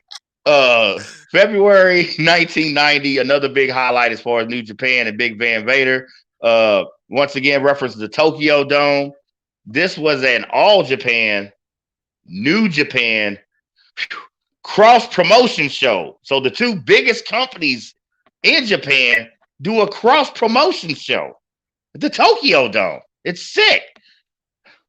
I just mentioned another one of my AWA favorites. He's one of my favorite heels, actually, man. You think about really throwback old school guys. The Lariat Stand the Man Hanson, okay? Part of his gag was he would come in the ring with a bull rope. And I mean bull rope. I mean, this thing just thick. I mean, it's a bull rope. This ain't nothing fake. On the way to the ring, some way, somehow, now it's listed as an accident, but I don't know how you accidentally break someone's nose with a bullwhip. But this is what took place before the match against him, all right, as far as Big Van Vader, all right, and Stan the Man Hanson. During that match, while trying to deliver a series of punches to Vader, Lariat actually thumbs his fucking eye. And what does Big Van Vader do? J-Wall, you're going to love this, man. He pushes his eyeball back into a socket and uses his actual eyelid to hold his eyeball in place and continues the match. Holy fuck. Oh, that's a bad motherfuckers what that is. Bruh, you know when I read this story, the first thing I'm like, I gotta find this match. Yeah. I have got to find this match, okay? His eye gets poked out after getting thumbed, and he pushes it back in and uses his eyelid to hold it in socket and finishes the fucking match. That's sick. Brutal and badass all at the same time. Hell yeah. And since we're talking about New Japan, you know they partners are watching. They stateside partners in crime, if you will, are watching. You know, Ted Turner and the boys down there in Georgia, WCW. Yeah, they watching. And this is basically the match, okay, that gets Vader his first WCW signing, all right? What sucked about his original WCW run while he was signed, rarely used. And I don't mean just on WCW program, even at some of their house shows and dark matches. You know what I'm saying? Vader was rarely on the roster. I did dig up a Halloween Havoc pay-per-view appearance from 1990. This was billed the Chamber of Horrors match. Okay. There's a sequence where Cactus Jack electrocutes Abdullah the Butcher. Definitely want to check that out. Yeah, we're going to get into that right there because that's pretty much going into the next chapter. You know what I'm saying? He signs with another, when I think about stateside promotion, AWA legend, you know, an overall legend, the King Harley Race, okay? Signs with him in regards to securing managerial duties, all right? April 1992. He gets a world title opportunity against the one and only Sting. Now, Vader loses that match, yet Sting walks away everything but unscathed because during the course of this match, via a power bomb from Big Van Vader, Sting gets a couple of cracked ribs and, yes, a ruptured fucking spleen. Damn. Dude, was Vader like, it sounds to me like, he was like notoriously known for like, for real, fucking dudes up in the ring. Like, it's not enough that the man was huge, girthy, physical, and dominant. He had a very sadistic streak in the ring. Okay.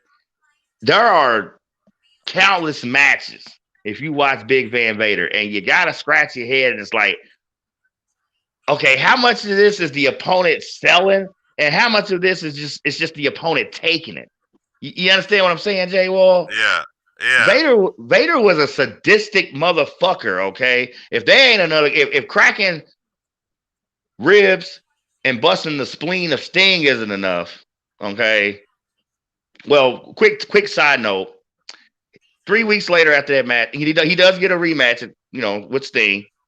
Does win his first WCW World Title, only to lose it 3 weeks later to Ron Simmons. Okay, at Halloween Havoc '92. That was basically due to some early knee injuries he was already trying to work through. All right. His Halloween Havoc '92 return ushered in the retiring of another big favorite. All right. When you talk about the Russian sickle, Nikita Koloff. Yeah, that was his retirement match once Big Van Vader got done with him. All right.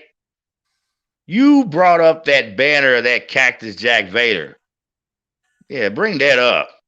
Bring that beat back, DJ, because that's exactly where I'm at right in my notes. Yes, most brutal rivalry.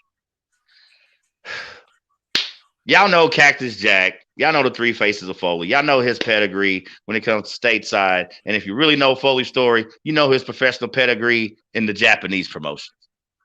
Okay. This is one of the most stapled rivalries. Okay. In that promotion. All right. And the culmination of this shit. All right. Let me get it right. Because this is the match I want to discuss where Mick Foley, loses his ear. J-Wall, I texted you earlier. I found that match. Okay. Yes, that right there. I found that match. It is on YouTube. It's 14, 16 minutes long, somewhere around there. It's around the run time. Okay. Nasty. I mean, nasty.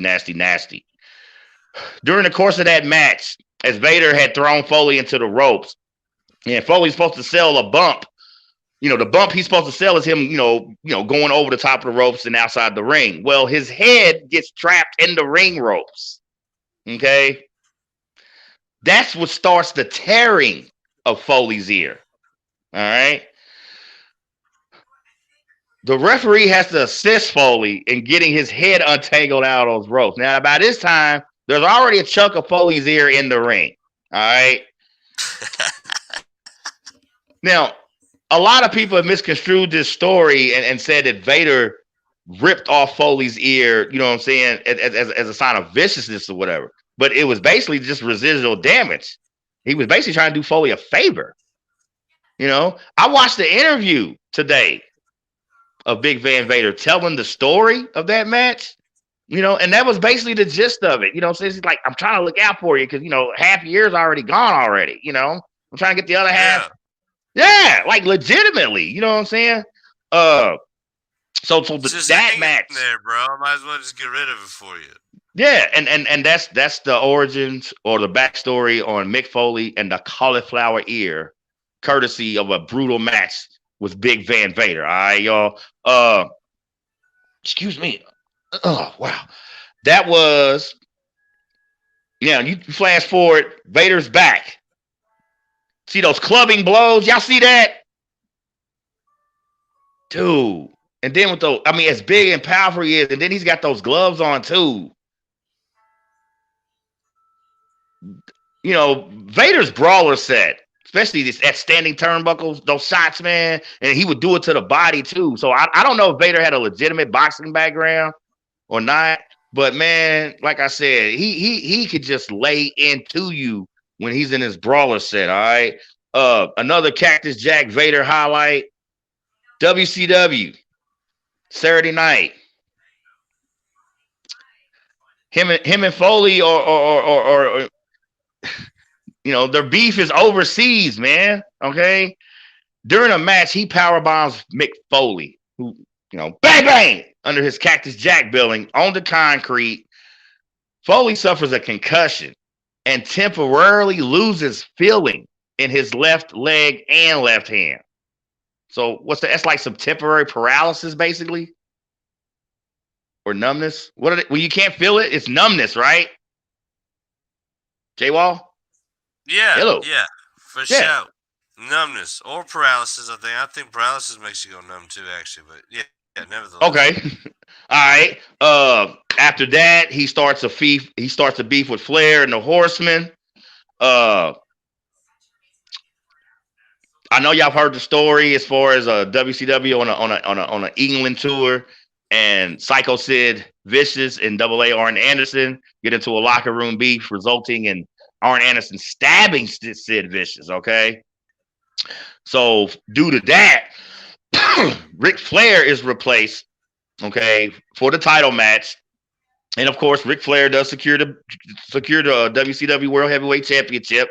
94 to 95, Big Van Vader clicks up with the Dungeon of Doom and another one of our resident favorites, once again, the diabolical, maniacal Kevin Sullivan, obtaining his services. Takes out Hacksaw Jim Duggan at Starrcade 94 for the U.S. title. All right.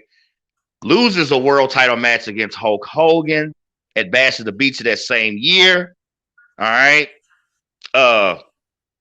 Unfortunately, due to a locker room beef with him and Mr. Wonderful Paul Orndorff, Vader is fired from WCW right then and there. All right. What the fuck? I know. Well, now I remember Mr. Wonderful Paul Orndorff. Okay, don't get me wrong. Talented guy, physical guy.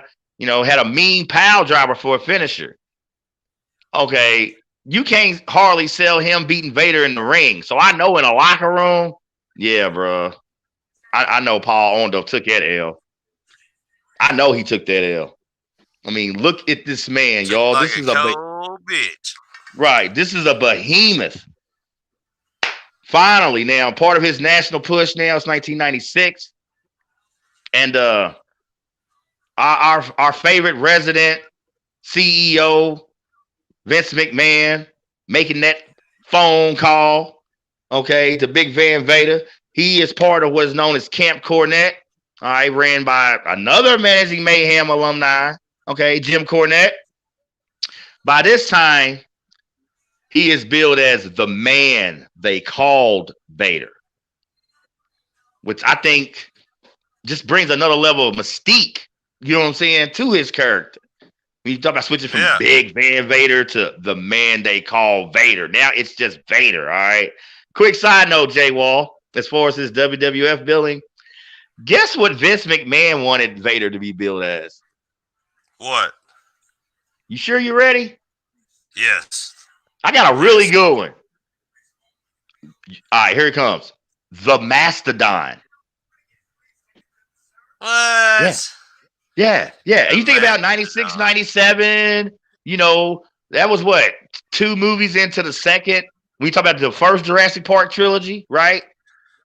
Was he really going to make him dress up like a fucking dinosaur? Well, I don't know about that, man, but that's what he wanted his billing name to be, the Mastodon. And as soon as I seen this, all I could think about, I'm like, oh, Vince was watching way too much Jurassic Park by then. You know what I'm saying? Show. What if he came out, though, looking like some fucking Land Before Time shit? That would have been fucking hilarious. Or better yet, if you want to talk about dressing up like a dinosaur, what about Barney? Whoa. Holy fuck. He would have been like oh shit, what was that dude? The Master Blaster? The Master Blaster? Yeah. Oh my God. That would have been fucked. But yeah, I'm like, really? Vince wanted him billed as the Mastodon? Thank God that Jim Cornette talked some sense in the Vince. It's like, no, the man they call Vader. To me, that made sense. Because once again, a lot of these WWF snobs, especially back in that day, J-Wall, they try to act like they ain't checking on the competition. You may watch all the WWF you want, yet if you called yourself a wrestling fan, you're reading publications You're watching home video cassettes of other promotions, whether stateside or worldwide. You motherfuckers knew about Big Van Vader before he even stepped in the WWF. So, bitch, don't act like you didn't know now. And everybody did not take Negan's advice from Walking Dead. They did not have their shitting pants on when this signing happened. A 450-pound man doing a moonsault. It's just, it defies physics, man. All right. So now he's part of Camp Cornette. Okay. 96 Royal Rumble. It's funny because guess who eliminates Vader from the 96 Royal Rumble, J Wall? Your favorite, your all-time favorite, the Heartbreak Kid, Shawn Michaels. Shawn Michaels? Shawn Michaels eliminates the man they call Vader in the 96 Royal Rumble. Your boy. He just relentlessly comes back as a dick. Okay, take your choice. Is he a douche or is he a dick? He's a douche dick. He's kind of a douchey dick. Douche dick. Hashtag that. Can we hashtag that? It's going to be on a coffee mug one day. Hashtag Shawn Michaels. Shawn Michaels, a.k.a. douche dick. Douche dick. Douche dick it is. And, and the handle's going to look like a mullet. Right. Because, see, mug. And think about the linguistic conundrum douche dick could be. Because, you know, douches are a female hygiene product. And you're a dick, which is the male organ. So, yeah, douche dick. Run with that. All right. So, no, I'm serious, man. But I'm still in shock. Okay, I remember that Royal Rumble.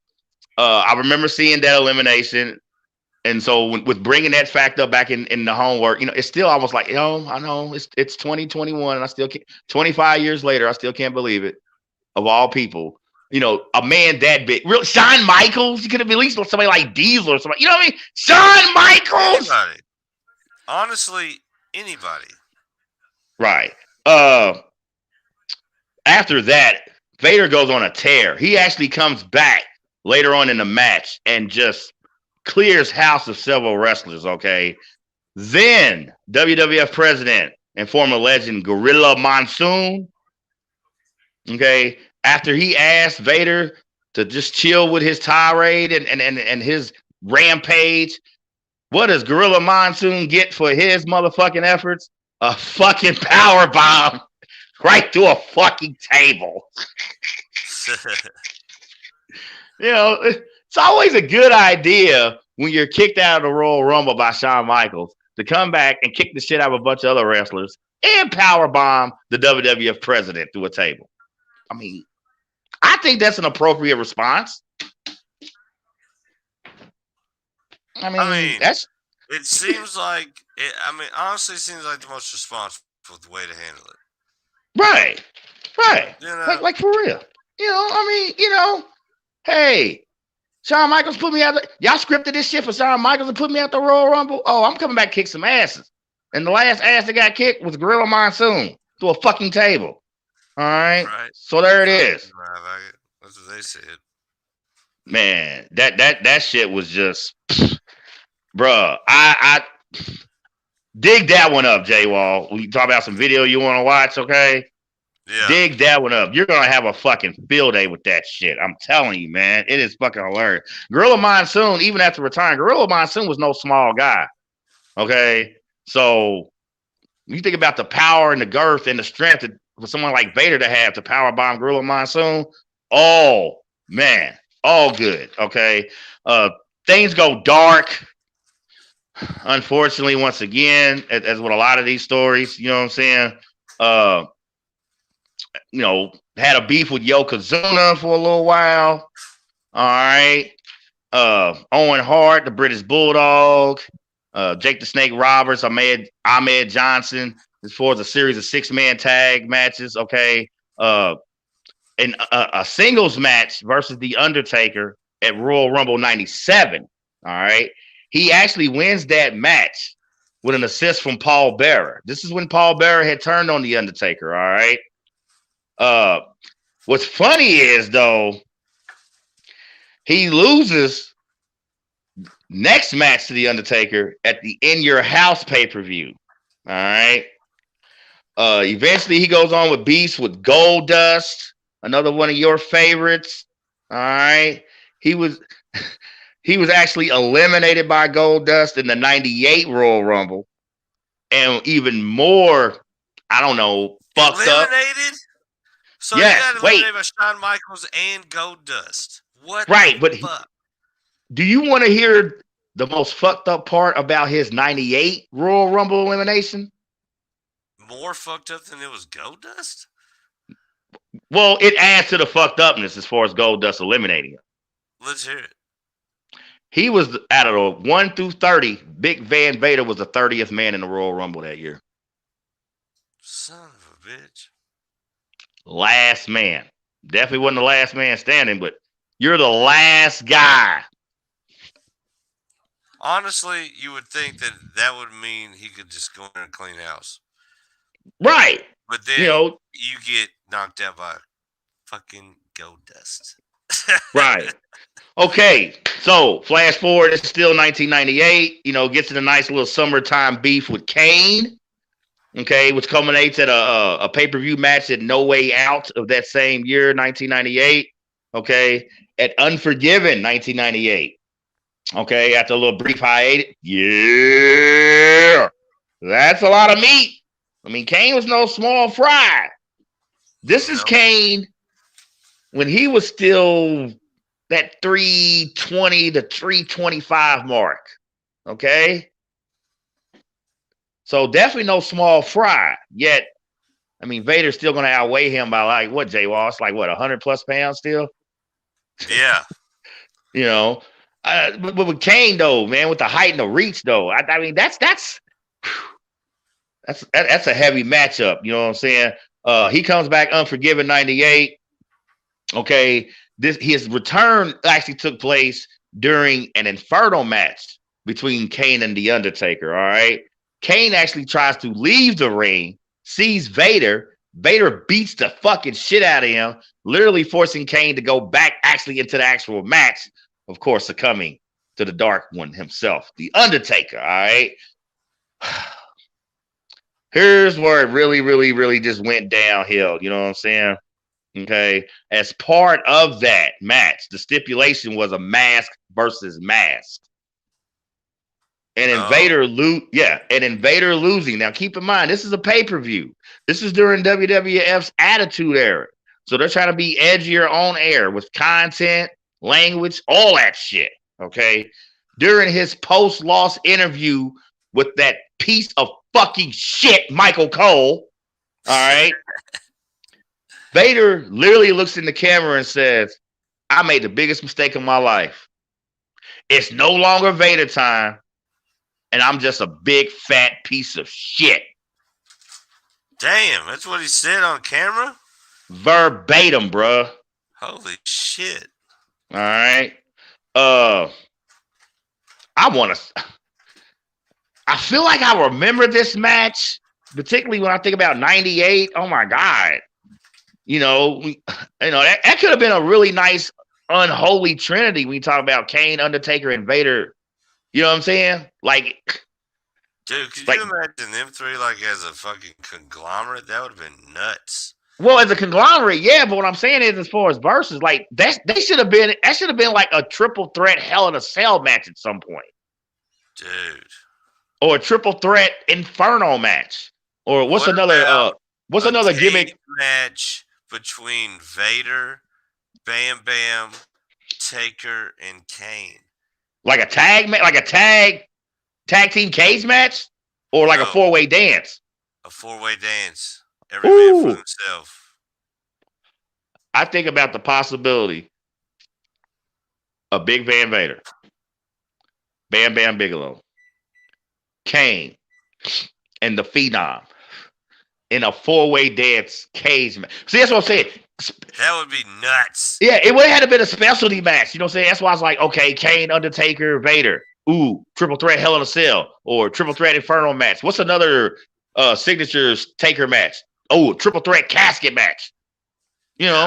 Even if Taker wins those things, the matches themselves, those matches could have been great. I'm telling you, the sickest shit I think would have been a triple threat Hell in a Cell. Holy shit. I'm thinking about Big Van Vader's 450-pound ass climbing that fucking cell.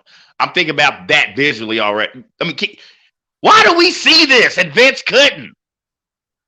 Because he is a douche dick. You're a douche dick. But yeah, like I said, really, to get eliminated by Goldust in '98 Royal Rumble.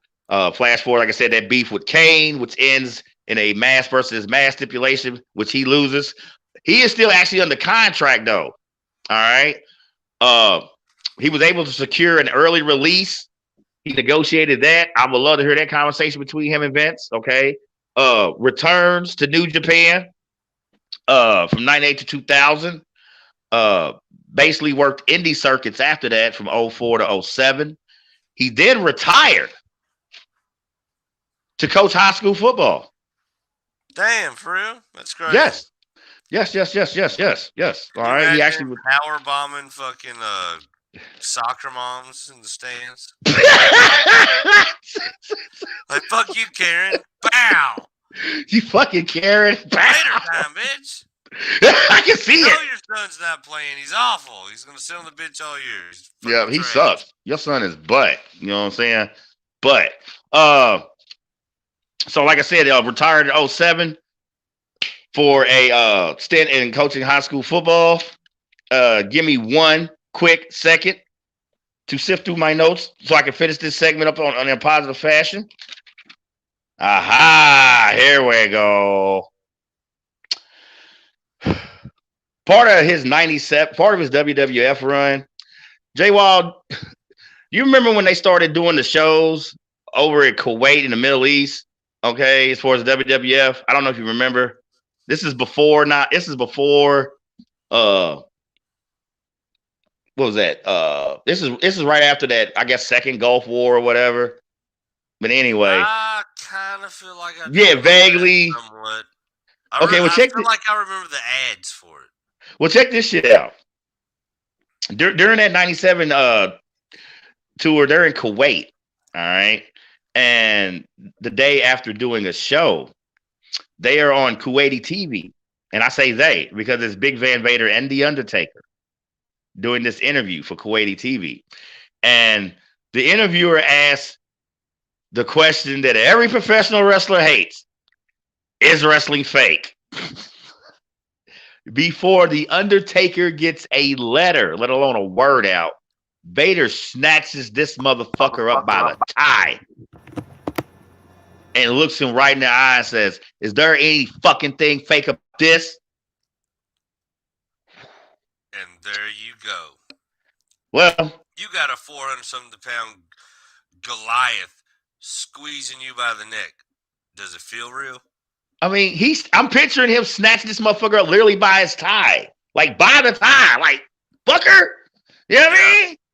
Yeah. You got a $400 Gucci tie used as a noose now because you're fucking with Big Van Vader.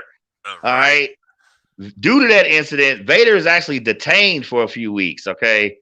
Ends up paying like $165 fine, all right? Okay. His son, Jesse, he started actually training Jesse while Vader was still over in Japan. Jesse actually secured a developmental contract under the WWE from 2011 to 2013. Of course, eventually released. All right. His wife, Grace, divorced Vader in 2007, which was actually a blessing in disguise because that is what led to him to actually start to quit drinking. All right. And, became a born again Christian, trying to turn his life around, in hindsight, health issues start to catch up. I mean, if you rip a man's ear off, eventually you might find your way to Jesus. I can see that. Health issues start, abound. Check this out, J-Raw. Double knee surgery. Shit, okay. At the same time? Well, it's double, yeah. Like, yeah. Fuck. They don't operate. great on one knee and be like, okay, come back like a week later and no, it doesn't work like that. Okay.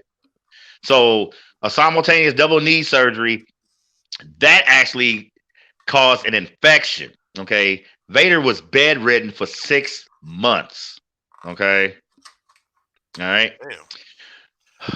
A little while after that, on a flight returning from Japan, he has a seizure on the flight, lapses into a coma for 33 days. Fuck. All right. While in that coma, you know what, y'all? Weight Watchers, working out, smoking crack. None of those will help you lose weight better than when you're in a coma for 33 days. Because the man we're discussing, Big Van Vader, all 450 plus pounds of him in the 33 days in that coma, lost 112 pounds. Damn. Wilted away. Okay. It gets worse. November 2016, he is in a full rollover car accident. Okay. While recovering from those injuries, he then was diagnosed with congestive heart failure. It's like, fuck. J-Wall's biting my style. Ain't that a bitch? I done started an owner piss movement. What the fuck? I love it. Look, for all you podcasters out there, all right, when all else fails, just piss while you on air, bro. You can't fucking lose. All right. The bad thing is, bro, I walked in here and I turned my mic on mute, but I was like, wait a second. It's not what we do on Mayhem, is it? So, like I said, November 16, he's in this rollover car accident. You know, the whole vehicle flips over. That's when he gets his diagnosis for his congestive heart failure. March 2018, he is wheeled in to have open heart surgery. Okay. Complications abound. And 3 months later, on June 18th, 2018, Leon Allen White, the man we known as Big Van Vader, passes away at the age of 63 years old. During his lengthy hospital stay, Sting makes continuous visits to Vader, particularly this 2018 year. You know, like I said, between March, initially going in for open heart surgery and then passing. So that'd be what, March? So that's 3 months later, June 18th of that year. But Sting makes numerous visits to Big Van Vader, basically during those last days of his. You know what I'm saying? And once again, passing away at 63 years old. Dude, what a fucking goddamn! Just like a conundrum of crazy shit. Just just doom, just one thing after another. Now, on a brighter note, you know, J-Wall, you know, one of your favorite things that you love, I do, is, you know, in-ring accomplishments. Now, a lot of these people, y'all, that we featured, they have secured, or I will reiterate, they have secured belts in smaller mid-level federations or promotions. We like to focus on the big ones when it comes to career highlights. And here's the rundown. All Japan, what is known as the Triple Crown Championship, 2 title reigns, 1 All Japan tag team title reign with another one of my favorites. Okay, Dr. Death, Steve Williams. What is known as the Champion Carnival under All Japan, 1-time title reign. Under New Japan, IGWP world title 2 times. And as I mentioned before, his first IWGP title, he became the first Gaijin or outsider or non-Japanese wrestler, if you will, to secure that title. All right. So IWGP title run times 2, a tag team title run, of course, Bam Bam Bigelow.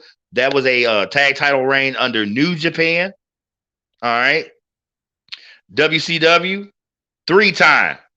Three-time world heavyweight champion as far as the WCW banner. One single U.S. title run. There was also what was a Mega Wrestle event where they built his Battle Bowl. He was the Battle Bowl winner for 1993. And after doing all the homework and digging, Big Van Vader, or the man they call Vader, secured through his career 13 iterations of the world title. Damn.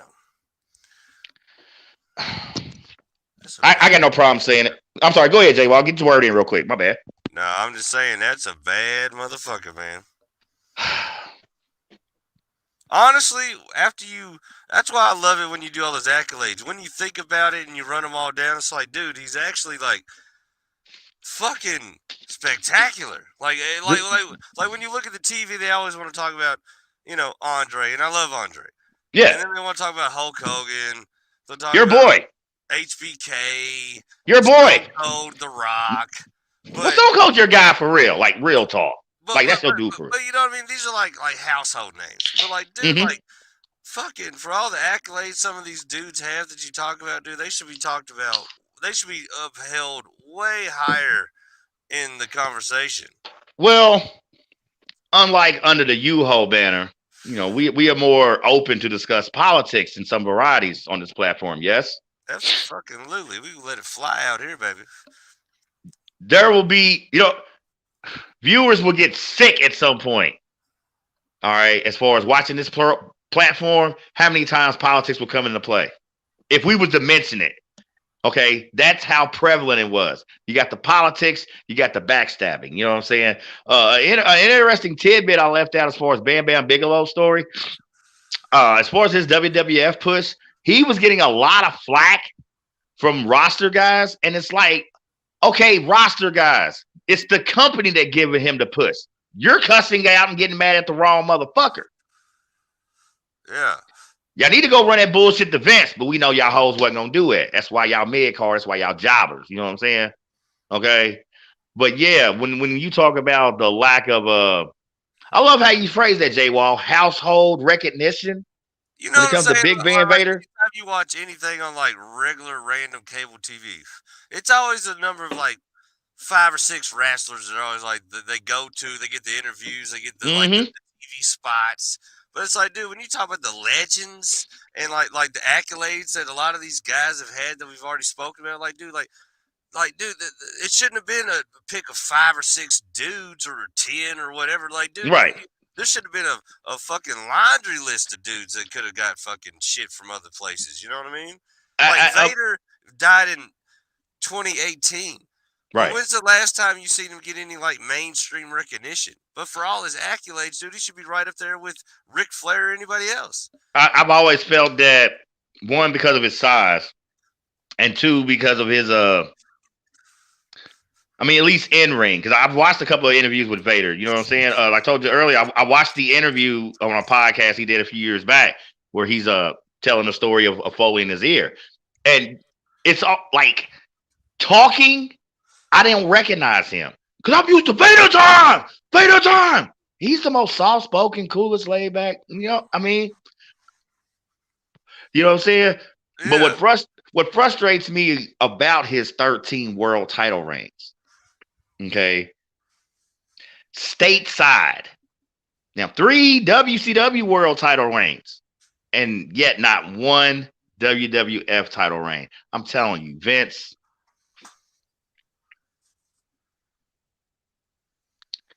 Your balls went on vacation again, bro.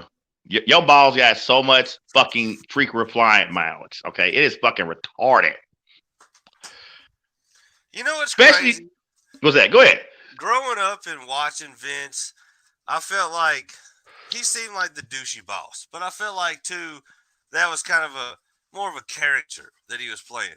But the more and more I hear the history about it and the way some of these dudes got fucking shaded and fucking thrown to the side, like, no, like, that really wasn't a character at all. Okay, I've said this. I've said this for years. No matter what banner promotion, okay, most wrestlers, they're nothing like their characters. A lot of them are really just I mean, it's like, okay, if you didn't know them because they wrestled, you know what I'm saying? You feel what I'm saying? Yeah. Like, yeah, a lot of them really are just genuinely decent people. You know what I'm saying? Like, they're nothing like their characters. That is not the case with the P.T. Barnum of the 20th century, as I like to call him. That is not the case, as J. Wall likes to say when I use his whole government name, not government name, Vincent Kennedy McMahon. If there is ever a performer, particularly in the super heavyweight class, as far as the WWF goes, that should have had secured at least one, if not two, actual WWF world title reigns, it should have been this man, the man they call Vader, Big Van Vader. J-Ball, you heard that WWF opponent rundown he had? Undertaker, Kane, okay? Yeah, like the who's of the market. That ain't no mid-job shit. That's top billing. Milk is chilling. Giz is chilling. What more can I say? Top billing. Yeah, I got it. Got it good. Now you've understood. My bad. Classic old school flashback. My bad. Shout out to Audio too. All right, top billing. There's some more homework for you motherfucking kids. Point of the matter is, when I reviewed these 13 world title runs that he had secured, and I knew he never had a WWF world title run, it's still frustrating to this day for me as a fan, not just of this industry we affectionately and love called Mayhem, but being a fan, okay, of the last person, the last segment the last kaiju we running from and ducking cover from, trying to find the bomb shelters and shit, okay, as we wrapping up this Monday Night Mayhem. I will never, ever, ever get over the fact that even with 13 world titles in multiple promotions, Vincent Kennedy McMahon denied this man a true opportunity at greatness when you're talking about holding that WWF championship gold. I think Van Vader, when you talk about great championship heels, look at Triple H. Triple H made his whole career having the belt and being the heel. Yeah. If there ever should have been a precursor to that, okay, when you think about earlier the King Kong Bundy segment and the clip J Wall shows when he manhandles Hogan into that fucking cage, title opportunities, yet would never let them have the belt. Same goes with Big Van Vader. Vader in the WWF, man, his splash, while brief, it made a huge impact. And I think Vince just got fucking scared. I really do. You know what I'm saying? How can you not sell a powerful, athletic man? No one in the WWF is that big doing this shit right here. How is this guy not a WWF world title holder at least one time in his career? Look at this. That defies normal wrestling physics in regards to a man of his size, y'all. Look at those clubbing blows. Look at that MMA influence. Okay? King Kong Bundy, Bam Bam Bigelow, and the man that they call Vader. Us here at Blurred Minds Media, we have, will, and will continue to thank you for the contributions we know you have made to the industry that we love so much and that we call Mayhem. Man, that shot right there. Him and Bundy. That's a lot of meat. We got the meat pack. I didn't realize how long Bam Bam was wrestling. Like, I didn't realize he went back like deep in the 80s. You know what I mean? Like, I didn't realize he was so fucking like. I remember seeing him live here under USWA Mid South Promotions. You know what I'm saying? That Louisville Memphis Connect I always talk about. Yeah. I remember seeing him. Matter of fact, I think one of the last. It wasn't one of their last shows, but I'm saying one of the last USWA shows I attended still as a teenager. They didn't wrestle each other, but if I remember correctly, on that same card, it was an early Undertaker because that's when his billing was the Master of Pain. Okay. Oh shit. Yeah, that's how long I've been riding with the Undertaker. He got to start here, Louisville, 86, USWA, Master of Pain. But anyway, so when it comes to King Kong Bundy, Bundy again would have been the perfect championship heel when you talk about that him Hogan beef. They protected Hogan so fucking much, man. And honestly, if you think about it and look at his outfit, his size, his name, King Kong, like, what better, like, adversary for Hogan, especially after the Andre run? Right.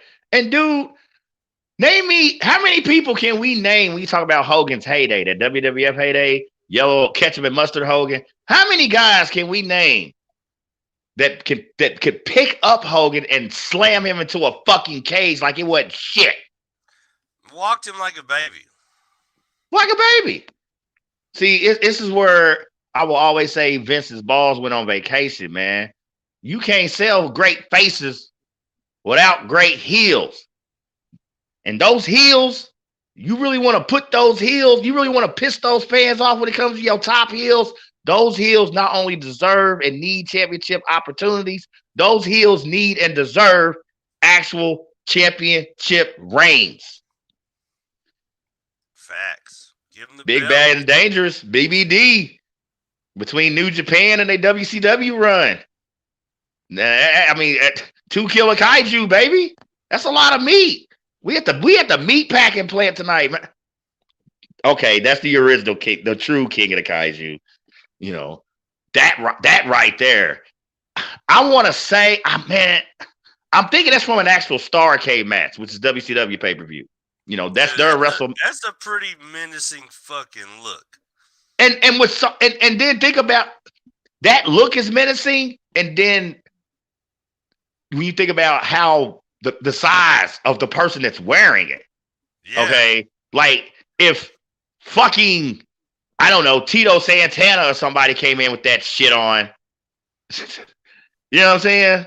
Like, look at this little R2D2 looking motherfucker. Right. But when you're 6'2" and 450 plus pounds, and you have earned a reputation on both sides of the ocean of being possibly one of the most sadistic competitors to ever set foot in the ring, you're menacing enough. Now you add that headset, like I said, Jay. Well, I think that shot's from a Starrcade, which is WCW. Something tells me that's either Starrcade or a big Japanese show. My money's on Starrcade. My money's on a Starrcade. But anyway, it goes. Imagine though, he'd come out in that back in the day before CGI movies and shit. Like, he looked like a fucking monster out of one of the fucking Avengers or some shit. Or some shit, yeah. One of the Chitauri. Look, ladies and gentlemen, boys and girls, dogs, cats, chickens, and rats, we appreciate y'all chiming in tonight as we drop this new Raw. All right, we got the new bundle. All right, Monsters of Mayhem. J Wall, I've already discussed it with Uncle Eugene. There will be a volume 2. And to give you a little preview, here's a name or two, that I'm gonna mention. That's a couple of tracks for the new mixtape. You know what I'm saying? And especially when we talk about in the spirit of the kaiju. How about the one true Yokozuna? Oh shit. That's another big old fucker. Another BOF, big old fucker. So keep it with the theme. I'm trying to get y'all a little excited about next week's mixtape. Okay, that's one of the names. That's one of the guys we will profile. That is somebody we will be running to the bomb shelter to secure our safety as he tears through this motherfucking industry that we call Mayhem, y'all. All right. Thank you, the true king of the monsters, Godzilla for helping inspire this mixtape as far as Monsters of Mayhem, aka Killer Kaiju, baby. All right, look, real quick. J Wall's pitched it. And if J Wall pitches it, it's a go. All right. Got something a little sneaky. He gonna sneak in on y'all Thursday night. J Wall, you want to let the good people know what's good on Thursday night? Yeah, I'll let y'all people know. Thursday night, 8 o'clock, our usual time slot that we're rolling with right now. We've decided we're gonna do a movie review show, which we are calling the Blurred Minds Movie Militia. Uh-oh. Now, in the season, 'tis the season. Getting close to Christmas time. All y'all either spending a lot of money or ducking and dodging baby mamas. I understand. But what we gonna do is we gonna bring you our favorite Christmas flicks. But how we gonna turn that on its head the Blurred Minds way? We ain't talking about your grandmammy's Christmas movies. We ain't talking about your kids. We ain't talking Frosty. We talking the anti-Christmas Christmas movies. We talking Bad Santa. Ooh. We talking Friday After Next. Yeah. We talking Scrooged. Oh yeah. We talking Die Hard. Yeah. We talking what movie did you tell me earlier, Chris? 1984, y'all.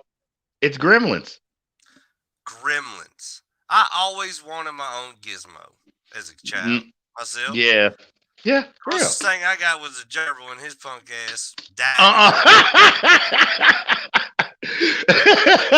All right, y'all heard the man Jay. Y'all heard Jay Wall the jerk, man. He's gonna put it down Thursday night, 8 p.m. Okay, Jay Wall's Movie Militia Christmas edition. All right, just like everything else we do here at Blurred Minds Media, we turning Christmas movies on their fucking head. This is not It's a Wonderful Life. This is not A Christmas Carol. All right, we ain't fucking with that. Okay, Bad Santa, Friday After Next, First Die Hard. All that shit, okay? He gonna drop that shit, y'all, okay?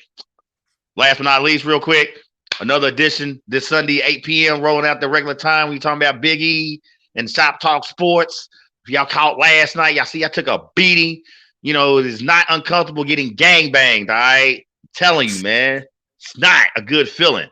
Yet, you know what I'm saying? I try to hold my own, try to still keep it in context, all right? Shop Talk Sports. Go ahead. Matter of fact, let's just show them the intro. Let's show them something. Yeah, hit them.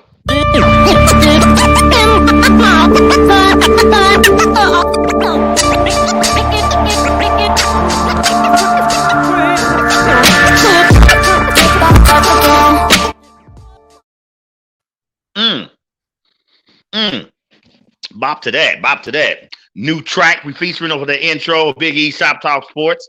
Y'all know he gonna hit y'all with those weekly parlay picks, trying to help some of you gambling junkie, degenerate motherfuckers stay in line and keep a little something in your pocket, especially since Santa's coming. And you know you want to have something in your pocket for your ho ho ho. Anyway, all right. So Shop Talk Sports, 8 p.m. Sunday night. Big E's running it. Y'all already know how it goes down with Blurred Minds Media.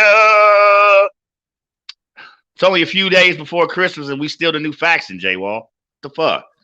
Still, we're gonna be mad faction until we on everybody's phone right next to the motherfucking Google and their goddamn fake calculator with all the fake their side bitches numbers in it. That's right. All y'all little secret hidden numbers for your side pieces, male and female, because we don't discriminate. If you a piece of shit, you a piece of shit. Anyway, it goes. All right. Next week, like we said, mixtape, Monsters of Mayhem mixtape, volume 2. Okay. Return of the Kaiju, baby. You know what I'm saying? We coming back with it hard. Yokozuna is definitely one of the Kaiju we will profile, all right, and be running and ducking cover from. All right. Uncle Eugene, The Vault, myself, we got a couple other Kaiju. All right. We gonna unleash on you motherfuckers. All right. Do not forget, once again, Jay Wall, the Jerk, Thursday night, 8 p.m. His movie Militia, Blurred Minds Media. All right. His movie Militia Christmas edition. How's that? You know what I'm saying?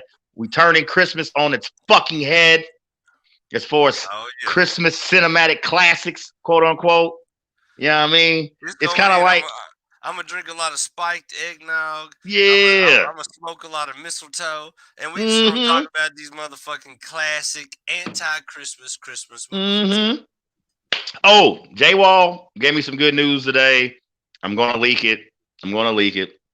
Y'all see and hear us when it comes to that original footwear and the Peacock collection. All right. Originated, designed, produced, however you want to phrase it, by Adrian Richardson. J Wall gave me the word today. It's going down soon, y'all. Soon. Adrian Richardson, the creator of the original Peacock line, will be making an appearance on Blurred Minds Media Programming. Okay, coming soon, y'all. All right. When J Wall gets the goods, he gonna let y'all know, or vice versa. However we gotta do it, you guys will be. When y'all know it's going down, you gotta tune in, check it out. In the meantime, in between time, okay, it's your man Chris. Bam, AK Apocalypse, hitting you off. All right, signing off. Hopefully to be back next week. We hope to see and hear from everybody. Who was our guest that chimed in earlier again? What is her name? Who was this lovely lady, J Wall? Let's see here. We actually had, I don't know who they are, but not for nothing, they was in the chat, and I don't know what they was posting. Might be some trolls or something, but who knows? Either way, we getting the good thing is we getting eyes on us. A lady named Janelle Williamson, and then a lady named Carolyn Marshall. So, not for nothing, if you would have told me that our first two viewers was going to be two females in Mayhem, I would have said you're probably full of shit. But I tell you what, hey, the bitches must love what Chris is bringing. So, bitch, we got plenty more. And you know what? He'll give you a 30-piece and an 8-ball if you act right. Well, actually, for both of y'all, it's going to be a 60-piece and the 8-ball. The point of the matter is, you see that? Girl, that is a real fucking gentleman. He will not make you go 15 a piece, or he might not get one bitch 15. He gonna take 10, and the ugly bitch get 5. No. He's getting a 60-piece, so everybody covered. That's a 60-piece wing. Yes, and everyone wins. Okay, but Carolyn and was it Janelle? Janelle, yes. Carolyn and Janelle, thank you for chiming in. Hope you check us out next week and all the weeks following. You ladies are more than welcome to check out other Blurred Minds Media programming. I keep trying to tell people, J Wall, how simple it is. You go to YouTube, you type in Blurred Minds Media, you watch, you subscribe, you like, or more likely you can hate as well. Chime in, hit us. The live links go out. You can hit me, Apocalypse MNM. That's for Monday Night Mayhem on my Instagram account. All right. Just like what J Wall stands for is building content for Blurred Minds Media. I'm trying to put some tools together, try to create a Monday Night Mayhem fan page as well. You guys can chime in, hit me in the inbox you can hit me in the inbox now. I'm working on building the page, okay? Trying to get it together. It's like everything else we do with Blurred Minds Media. We a work in progress. We up and coming. We new, but we grinding and we working hard. Okay, and we're going to end 21 on a positive note and set the motherfucking tone for 2022 and hopefully entertain, educate, and more than likely piss a lot of you motherfuckers off. J Wall, if there's nothing else, man, it's time to dip set, bro. Man, let's ride on these motherfuckers. We out. Everybody have